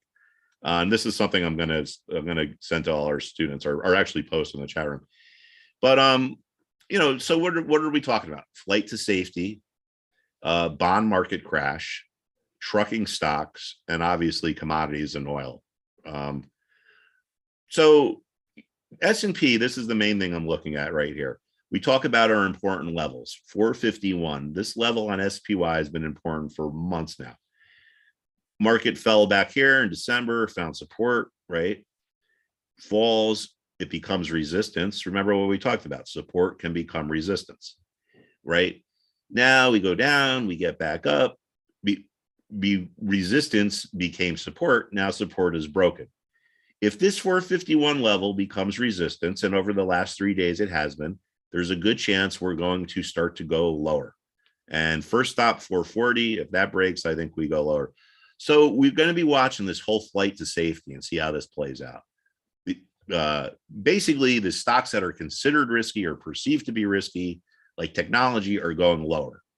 Stocks like this, communication services, stocks that are perceived, and notice I say perceived and not actually, perceived to be safe, are moving higher, like healthcare, consumer staples. So this is our flight to safety. So this is going to be a theme that we're going to be finding trades on. We have our bond market crash trade bloodbath. This is something that we're going to be able to profit from. We're going to be thinking about what's going on with this trucking sector and why this is happening. And then, we have our commodities, our natural gas. This is a kind of interesting chart here. If you look at crude oil, look at where it peaked recently, right where it was back in 11 through 14. So these are some of the themes that we're going to go through. Oh, I like to show people this, but I used to say methods like this are like Bigfoot and UFOs. They may be fun to talk about, but they're not real. But I actually had to add in probably since the government released those videos of what are supposed to be UFOs, UAPs. But here are our market principles. The market's the sum of its parts. Some price levels are more important than others. Markets are always trending. Oversold markets that get to support tend to rebound. That's a really big takeaway there. Oversold markets that get to important support tend to rebound. Markets rise or fall faster than they rise. That's because selling comes from fear, and fear is a more prominent emotion than hope. Buying comes from hope. Selling comes from fear. And the vast majority of the time, the media is wrong with regards to why the market is moving. And then this is me, an avid but not very good golfer. I spent a little bit of time as a classical musician, believe it or not, before I realized that that's no way to make a living. Yeah, so that's what we're going to be looking at this week. Interesting. Yeah, that's something to look forward to. And for those that are asking, if you want more details, Mark, you said you're going to post something in the student in the chat room for the people here.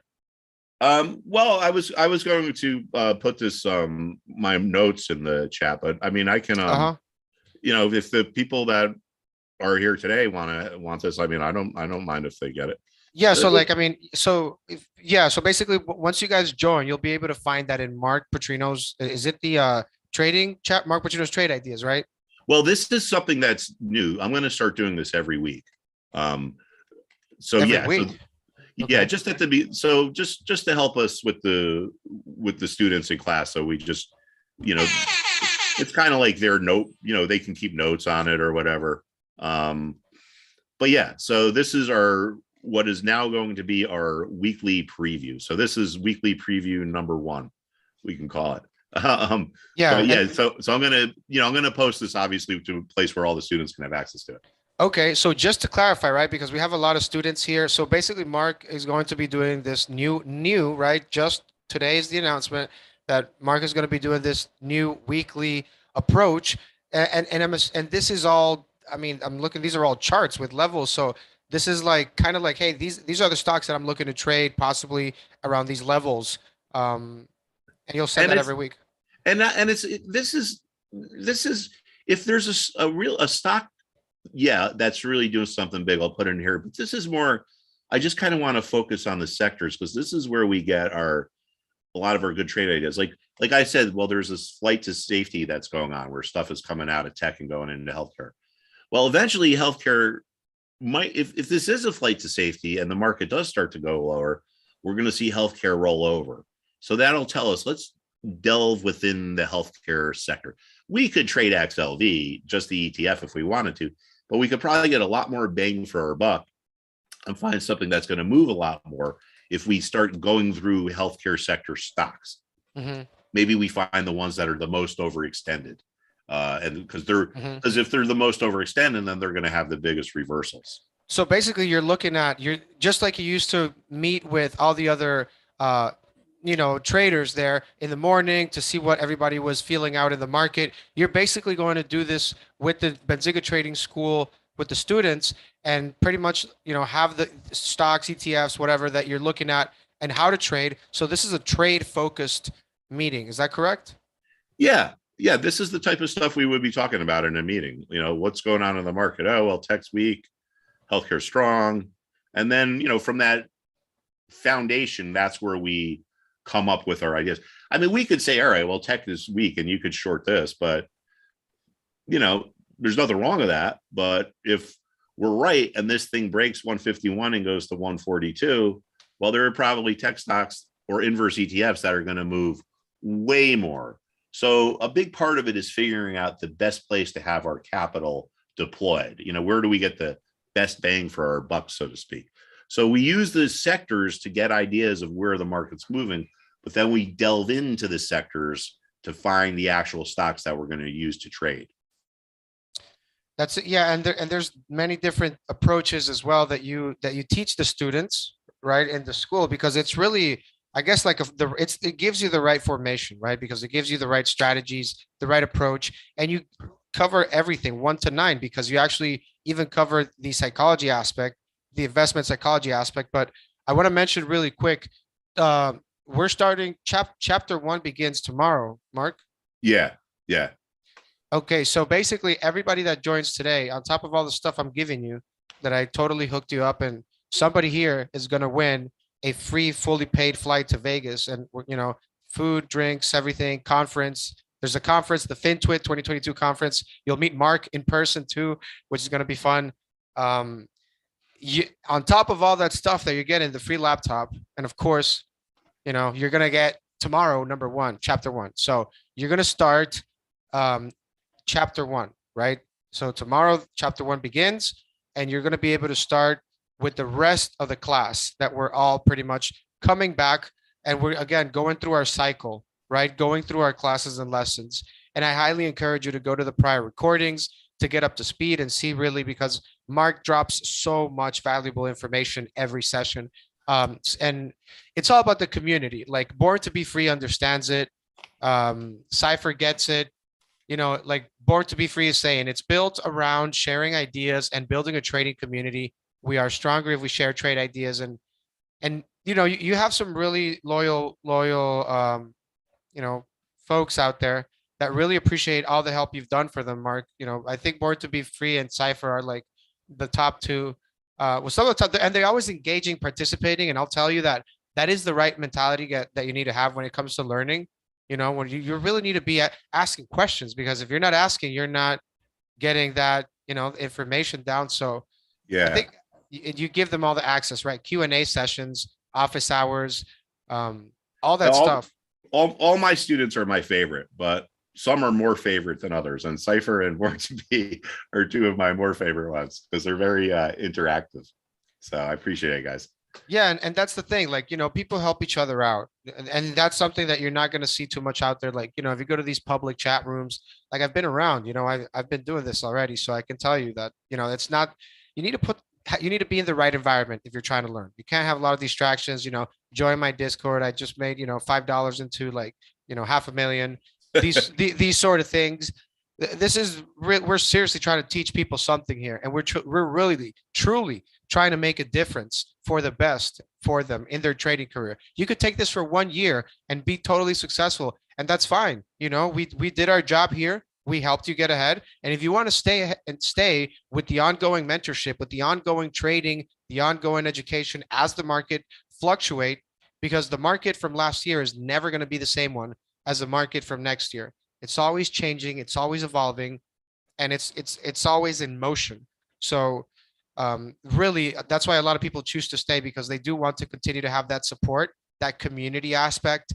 Because at the end of the day, that community, those are like your coworkers, right? Those are like people you're going to go into in the morning, right? Go through the lessons, because through the lessons we'll find trade ideas. Yeah. That's how the trade ideas originate, Mark, right? Uh-huh. Yep. Yeah. Yeah, it's a very like I said, some of the best ideas come from the students. But I unfortunately have to sign off now. I'm a little late. I got something I got to take care of. But thanks a lot, Rodrigo, and I hope everyone I hope to see some new faces tomorrow. That'd be really cool. It's a good time to join. I mean, there certainly is a lot going on in the market. I mean, any time is a good time to join, but I think now is probably a better time than most, considering what's going on in the world.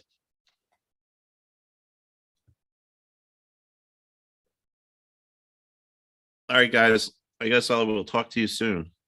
Yeah, and I'll just show them some of the things here. Oh, okay, Rodrigo. For I the lost school. you. All right. Okay. Yeah. All right. Thanks a lot, Rodrigo. I'll talk to you soon, man. All right. I'm gonna sign off. Okay, guys. So if you're looking in the screen, I'm showing you the school itself. I'm going to show you some of the things here, the chat rooms that we have for the only for the students, only for the students. So really quickly, right? So this is the home page. This is what you're going to see when you're in the home. Tomorrow, you can see it says April 11th, right? So um, that would be chapter number 1. So Monday, we're starting chapter number 1, Introduction and Philosophy. We're going to have a Q&A set, and all right, 7 to 9 a.m. Eastern.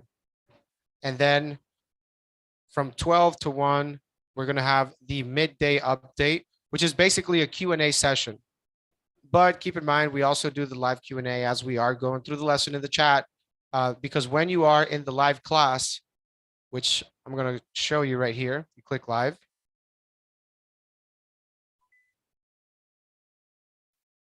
So when you're here, this is obviously the class is not started yet, but you're going to see a chat room on the right side. Okay.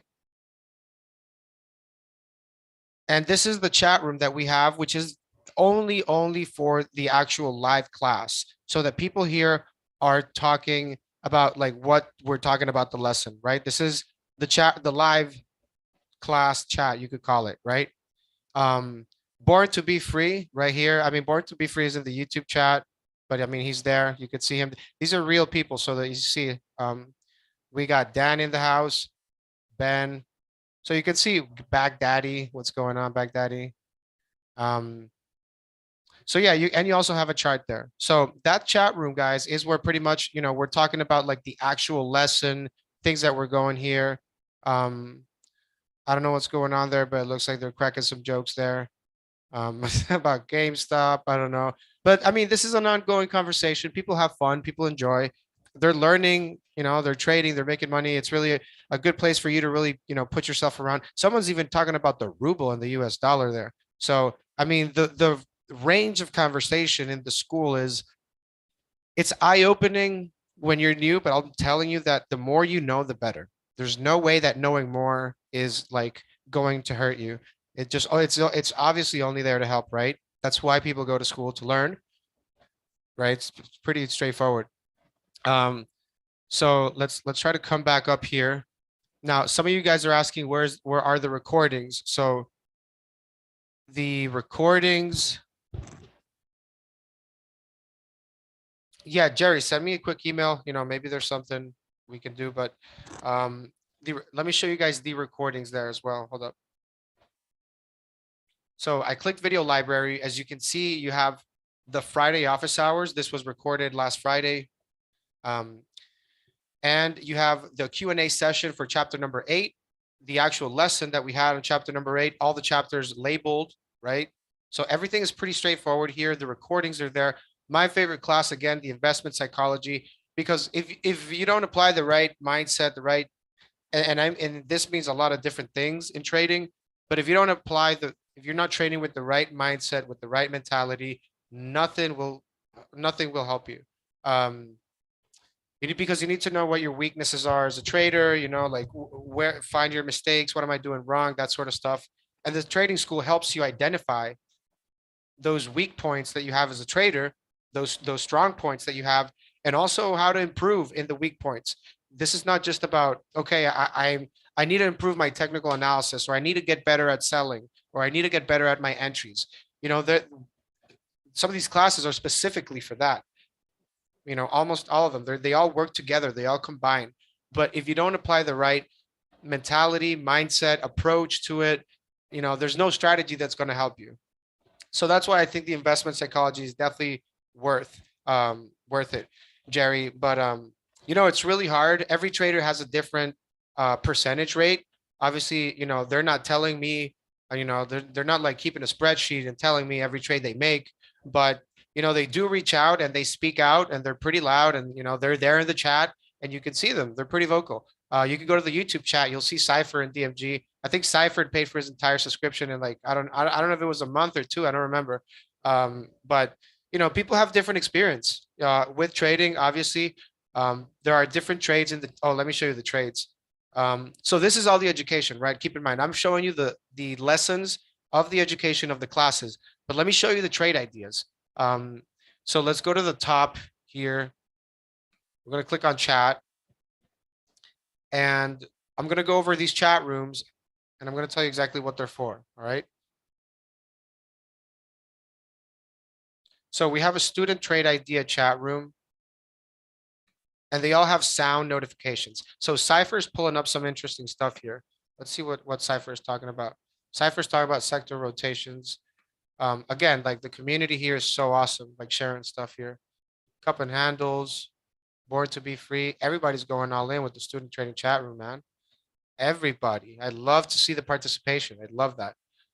Cypher, I'd like to see what this is.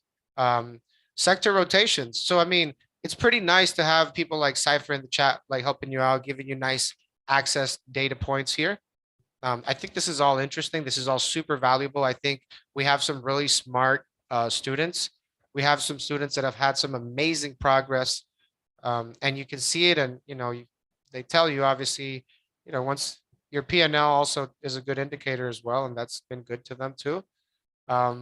So you can see as well, everybody's pitching in there. I like this. I really like this. I'm going to be checking out this chat room a little more. So students are posting all their trade ideas. Everything that you're learning will go there. You can apply it there real time, live, and kind of help each other out. Like, hey, I'm looking at this chart. I pulled up the 5-minute, and I'm looking at this other type of pattern here. So you all help each other out. Everybody helps each other out. Let's see. Okay, so we have the student plan project. They're trying to develop some sort of trading school or their own systems, which is interesting. And this is all accommodating you guys, right? Keep in mind. Questions for Mark. So everybody that has their questions here, right? Let's say, for example, you work full time, you cannot attend the Q&A session. Then if you cannot attend it, we have a chat room specifically called Questions for Mark, where you can post every question you have for Mark. If you can't go to the live session, the live Q&A sessions to ask your question. All right, Mark's trade ideas as well. Okay, I'm going to show you some of the stuff here, guys. But basically, where are we? So this is like from, yeah. Let's scroll over here a bit. So there are several things here. Yeah, several trade ideas here. These are from like February. I'm pulling up to April. I'm sorry, to March. So yeah, interesting, guys. You can really see all the trade ideas, all the entries, all that stuff in Mark's trade ideas chat room. Again, and you can always put this sound notification right there, right? If you do want to get notified whenever there is one. These are from February, some February, March trades there. Let's see, we have general discussions, which I guess you can have general discussions here about trading. Um, You'll also have a community support, right? Community support chat room there in case. We do have, by the way, shout out to Vin, shout out to Tammy, shout out to Nia, all the people that, work hard to bring you this beautiful chat room that you have, because it's, this is pretty much Benzinga technology, Benzinga proprietary technology. We could have just simply given you some cheap Discord and pre-recorded videos, but that's not how we roll here. So shout out for Benzinga doing things the Benzinga way, right? So, and that's sometimes it might take a little bit longer, but hey, we're trying to give you something unique. And when you're trying to build things ground up, unique for your specific unique community, because you want to fit all their needs the right way, then we have to do it ourselves, right? That's what we're doing. So then you have class files. Again, guys, if you want to quiz yourself, I highly encourage that you really quiz yourself if you want, because that's basically going to help you. It's going to help you test yourself to see where you are, see if it's making sense, things like that. And yeah, so we're going to post the link to join the session is in the chat. So if you want to join the school, right? If you want to join the school, go to the chat room in the Zoom, right? If you're in Zoom, in the chat, open it. If you're from your phone, you have to click chat. And there's a link. I just posted it. That is the link that has it has the special discount till midnight. It has the free laptop. It includes fully loaded Benzinga Pro, which we'll go over here too in a little bit. Right. And you also get all these trading chat rooms that I went over. Okay. All this stuff is included for you guys. The laptop, and you also enter the raffle to win a fully paid trip to our FinTwit conference in 2022, which is going to be very interesting and awesome. You should go. It's a great place to network, and a great place really for you to meet new traders and really get to know other traders in the industry. It's really good to get out. I mean, this is your career. If you're going to do this for a career, man, like you might as well talk to and meet other traders, because that's really, I mean, there's no successful person that does not network. Let's just be pretty honest there about it, So I'm gonna hook you guys up. I'm gonna pay for it myself. All right, I'll pay for your ticket, plane ticket. I don't care where you live. If you're in Europe, okay, if you're in South Korea, I'll fly you out, man. All right. And we're also gonna pay for all your food, all transportation, everything, hotel, outings, right? Dinners, and also the conference itself. The ticket is like $3,000. And like we're giving you that, right? Instead of selling it, we're giving you that ticket. So I got you all that. You're welcome. Again, I try to go above and beyond for you guys, just so that you see really all we do for you guys. So you get Benzinga Pro, correct? I mean, if you get Benzinga Pro by itself, it's like $2,000. If you get the trading school, it's like 1,500. It's a no-brainer, because not only do you get Pro, but you get the full access to the trading school, all of the recordings. You get a free laptop, and you have the chance to win a fully paid trip, which is, I'm telling you, it's going to be like four times what you're paying for this, for the school. I promise you that. So I'm posting the link for you guys to join there in the chat, on the YouTube chat as well.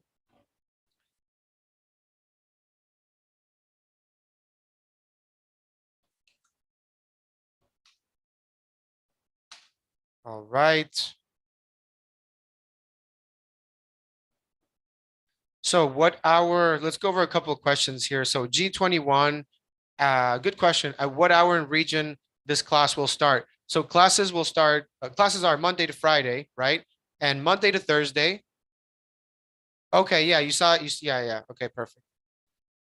Justin, I wanted Mark to stay for longer. We were here for like 3 hours and more. This was only supposed to go for an hour. So, I sometimes I make them a little longer, but there's a limit, right? 3 hours is a lot of time for Mark. Obviously, it's for everyone, really. It's Sunday. Come on. And but we were here for 3 hours, right? So, I mean, we really wanted to make a statement here that we're out here to help you guys, period. Um, so the classes are 7 a.m. Eastern to 9 a.m. Monday to Thursday, and then Friday, and then you meet also, right? You meet also from 12 to 1 p.m. And then Friday, you're meeting from 7 to 9 a.m. Eastern. And keep in mind, Mark just created a totally new thing that he's gonna do, which is pretty much like a weekly trade alert thing, that like trade review with the students, right? This is right now, like literally right now, just happened, and we just announced it here. So um, the drawing is gonna be held at the end of this month. We're in April, right? Um, so by the end of April, we're gonna announce it, and then I will be calling this person and I will be letting them know that they won. And then and all the details, pretty much like, hey, you need to be at the airport this time, but all that stuff. So we need to schedule all that stuff. But pretty much by the end of April, I will, we will already have done the raffle. But keep in mind, you do have to join. We're only doing this here. So you do have to join before midnight. And it has to be with the link that we are putting in the chat. If you're not using that link, you can do two things. You can either call me or email me. Because this is the only way that you can get it.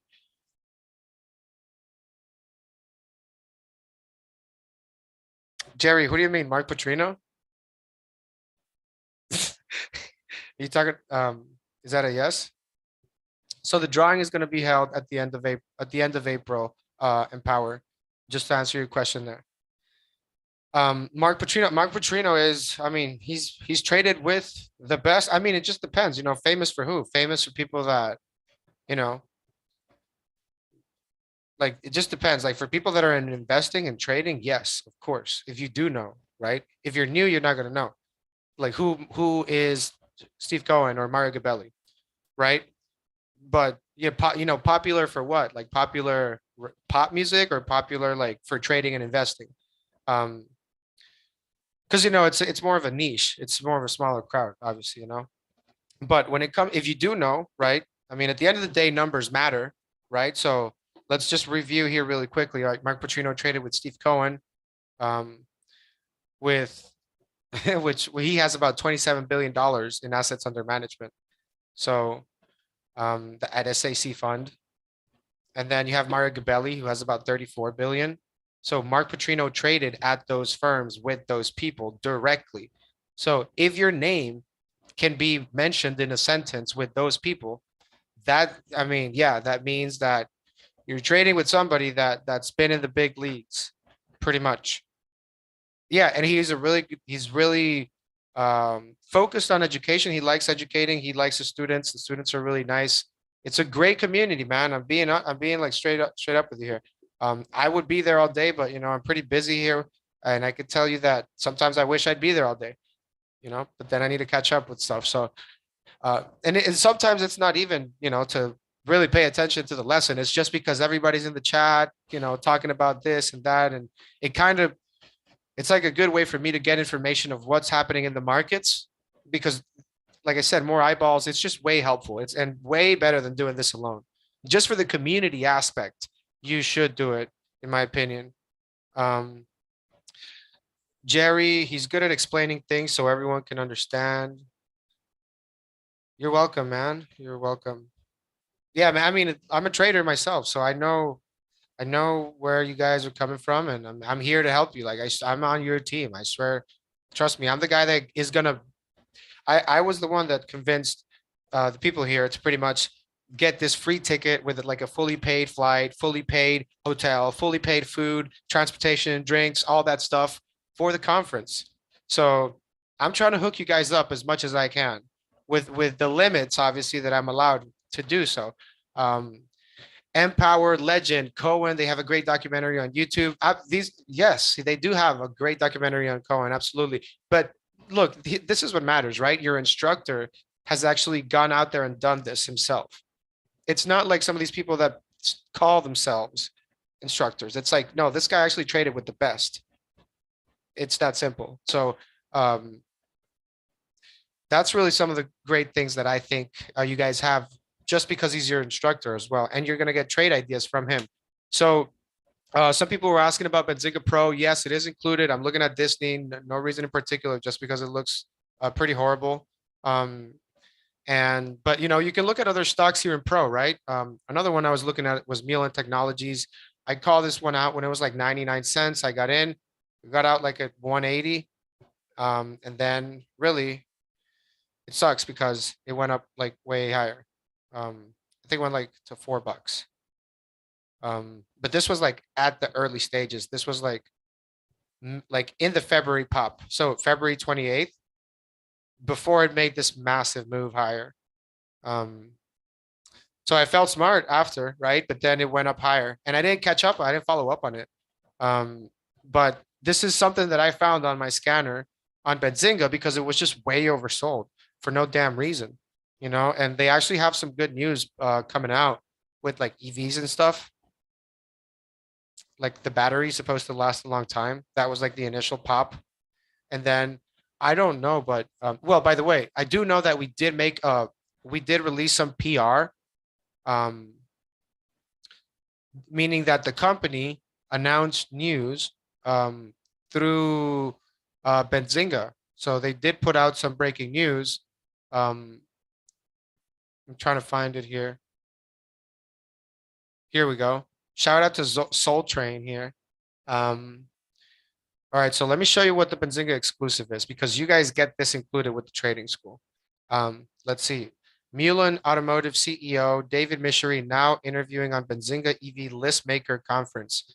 So we have these conferences that we bring in all these. I mean, this one was for EVs, and we bring on the CEOs. We ask them the questions that traders and investors want to know. This is all part of what you get with the trading school. This is all part of the Benzinga stuff.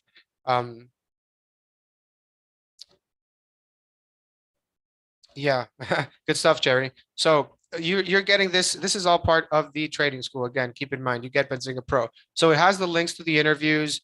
Let's see. And I love how these PRs are done because it does give me much better insight.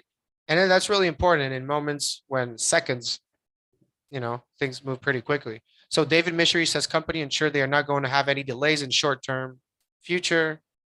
Great. So these are all videos that you can watch, right? They're all there for you guys.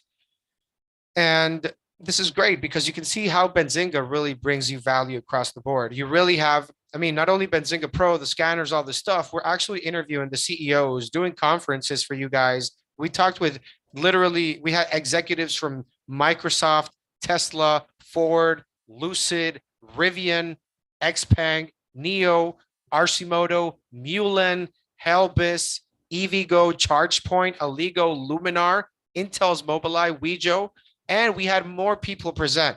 So if you'd be part of the trading school, you'd have access to Benzinga Pro and all these conferences that we do beforehand.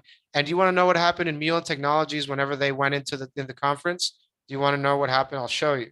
I'll show you because this is really beautiful that you get access before even many of the other folks can in other brokerages because maybe it can be a little bit delayed per se. Just as an example. But this was pretty much like around when the PR, when they were out there talking, right? You can see this massive rip higher. I mean, and I'm going to be honest with you, I'm probably going to get back in this. I like the way this is looking. I'll have to see what happens. I've seen a strange correlation with this in the stock market. For some reason, when this went up, the market went down, and it's a meme stock as well at this point, let's be honest. But I think it can go higher and it's going to stay higher if depending on this news, right? Because now I think there's a short report out there. I don't know. I have to look into it. I don't know if there was somebody that pulled out a short seller report. Um, let's see. There we go. I mean, let me see if I can find it. But I don't know if I think it was Hinderberg. Yeah, there you go. It's always these. It's always these same um, same dude there. So he put out a short seller report. I don't know what. I don't know if Hinderberg was the one that caught Nikola, or I don't remember if this was the one. But I know he called. I think he called Nikola. So it's kind of weird that to see that Mulan is there, because he was right with Nikola last time. But again, the majority of the times it's they just want to make money. Um, that's I mean my personal opinion as a trader, of course. So You can read all the stuff here and get into all this information, right? I haven't really got into the short seller report, but I would definitely think that if you're in the stock, you should go ahead and read it. And if you're trying to get in, you should be aware of what's happening. The best place to do that is in Benzinga Pro because you have all the news concentrated there from all of these different sources. And you're not going to have that in broker in these other brokerages out there because keep in mind, Benzinga is not a brokerage. We're financial data news uh, technology, right? So all this stuff is different. You know, pretty much our relationships are international when it comes with news. And many times I'll see a stock ripping higher, and there's literally no news on the brokerage, and I'm thinking, oh, this must be a meme stock, and I don't trade it. But if I would have traded it, it would have been bad because then I looked at Pro and I actually saw news. There was a reason why it was moving. So sometimes you're trading with incorrect data and you don't even know it.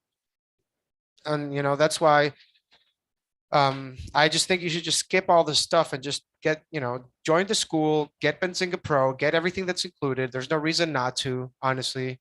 Um, and you also have a 7-day money back guarantee as well. So uh, this is some of the stuff that you can see in Pro, but this is just an example, right? You have scanners, you have a lot of things here that you can use for trading, for investing, for swinging, for buying options, whatever. Like you can literally accommodate your entire portfolio into a super organized plater of information that makes sense, that's easy to read. It needs to be easy to read and digest. There's only so much information you can take, you know, on the day before it's just, you know, over the top and spilling out. So you need to be kind of selective with the data and the information that you review. Make sure that it's what you're trading, not what you're seeing on CNBC or somewhere else. Um, so you have all this stuff here. You can do your own charting, guys. Again, I'm just talking about muling right now as an example, but you can literally look at any other stock here. You know, you can look at Nvidia. You can look at Bitcoin live as well.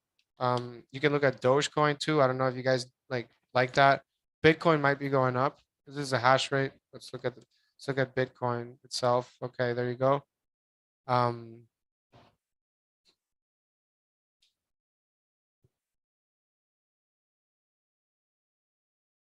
So Bitcoin's going way higher, and we're gonna see what the deal is here. But I'm doing this in the Benzinga Pro platform, and you can literally do this as a you get Benzinga Pro with the trading school. Okay, it is included there. Um, absolutely, absolutely. Yes, this expires at midnight, right? Okay, so you can see Bitcoin. I'm not sure what's happening, but let's go ahead and pop in the news here. It's up $600. Okay, something with El Salvador. Okay, there you go. After El Salvador's Congress made Bitcoin legal tender, a village in the country. I don't know if this is really the reason why it's moving. I don't know. There's always news about Bitcoin. Let's see. Elon, um, Bitcoin whale is buying 1 million worth every day. I mean, there's just a lot of information here that really could just be piling up, really. 428 million of Bitcoin sent to Coinbase. There's a lot of information here, really. I mean, if you're into crypto, I'm telling you, this is kind of interesting. You can get, and you can set alerts on news and things like that. And that's why news is important. Like literally, news moves the market, and you can call it what you want. It's a piece of news at the end of the day. You want to call it a CPI number, an inflation number, that's news. You want to call it a company making more money this quarter than the next one, that's news. If it's good news, it's one thing. If it's bad news, it's another one. But you actually need it to, especially depending how you trade. It's very important to know what's happening. If you don't know, you're just uninformed, and you know you don't want to be that. So when do we get the news for stocks to watch for? Ahmad, yeah, you get that in Benzinga Pro. You have all the scanners there as well. But um, all right, guys. So yeah, we went over a little bit here in Pro. I just wanted to show you a couple of things that I use. I have a calendar. So if somebody wants to trade analyst ratings, you can do that. You can look at the conference calls. You can filter this by your watch list as well. You can pull up an economic calendar, an FDA calendar, IPO calendar, M&A. You can look at all the economic announcements that we know we have to see this week, the next week, and you can prepare yourself. That's why it's a really good calendar. I have a filter here by a watch list. It's called watch list. So And you can filter this by two watch lists if you want, but that's not what I'm doing. So, wait, what the hell? All right. Okay. So there we go.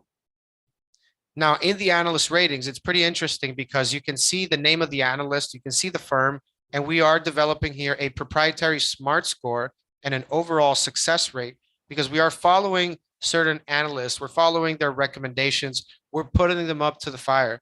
Okay, if you call yourself an analyst, then we're literally going to measure you. Okay, we're going to measure your success rate. We're going to measure how many times you're right, more right than wrong here in Benzinga. So pretty much you could consider this like a leaderboard, right, for analysts.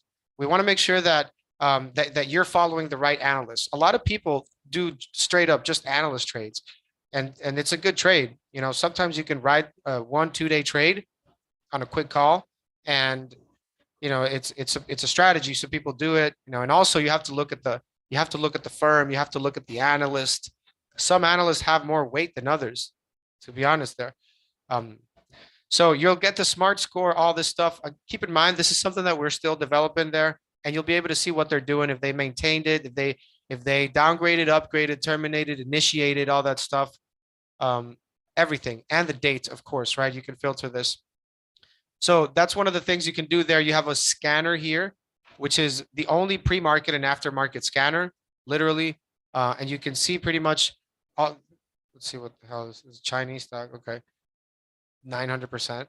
So, New Orient, education, yeah, definitely. It was probably a split. Um,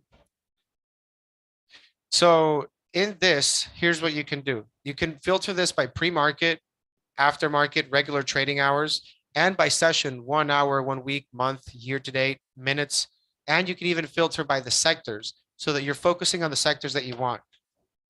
We went over a lot of things today. I'm telling you, you would at least know which sectors you want to be and which ones you don't want to be in. Just no, Mary, no, that was probably some sort of split. Actually, I don't think it actually went up that much. Um, let's see, probably did not get delisted.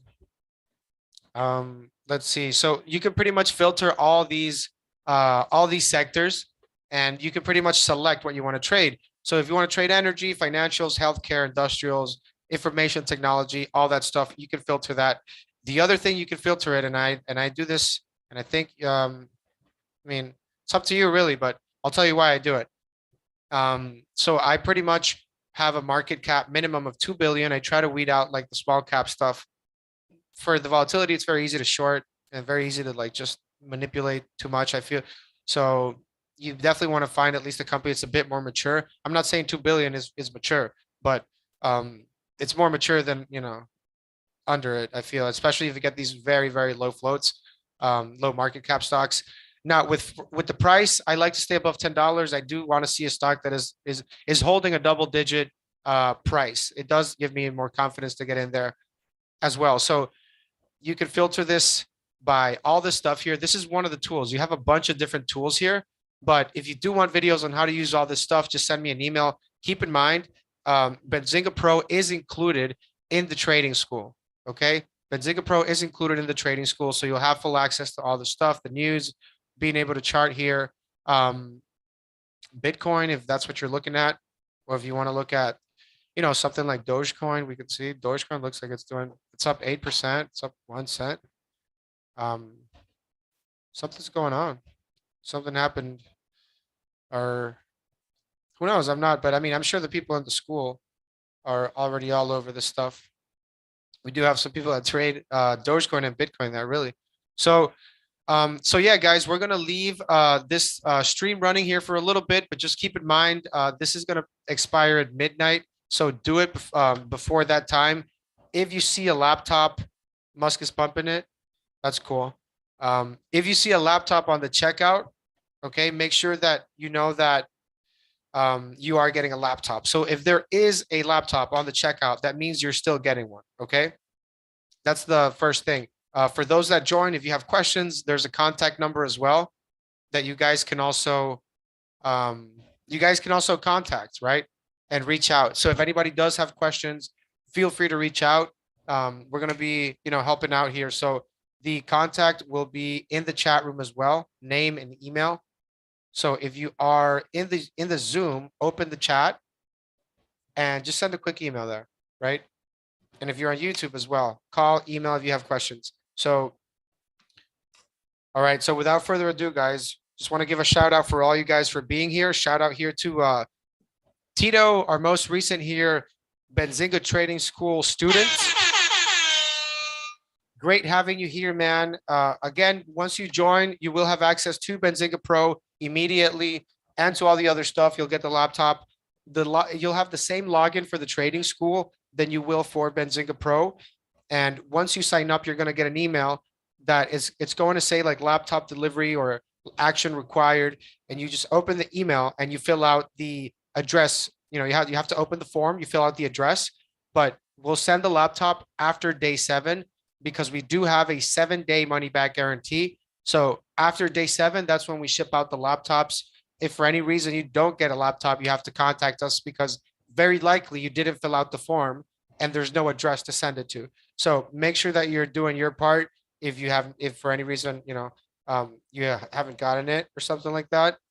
Camille, what kind of laptop? It's a free new Google Chromebook we're giving you guys. You're also getting access to Pro and you enter a raffle to win a fully paid flight to Las Vegas for the FinTwit conference and pretty much meet Mark in person and meet a lot of other, fellows from the trading community. I highly encourage you that if you do, and I mean, you should network really when you do want to really get to know how things work and, get to talk to other traders. Mark Putrino, your teacher. I mean, that would be awesome.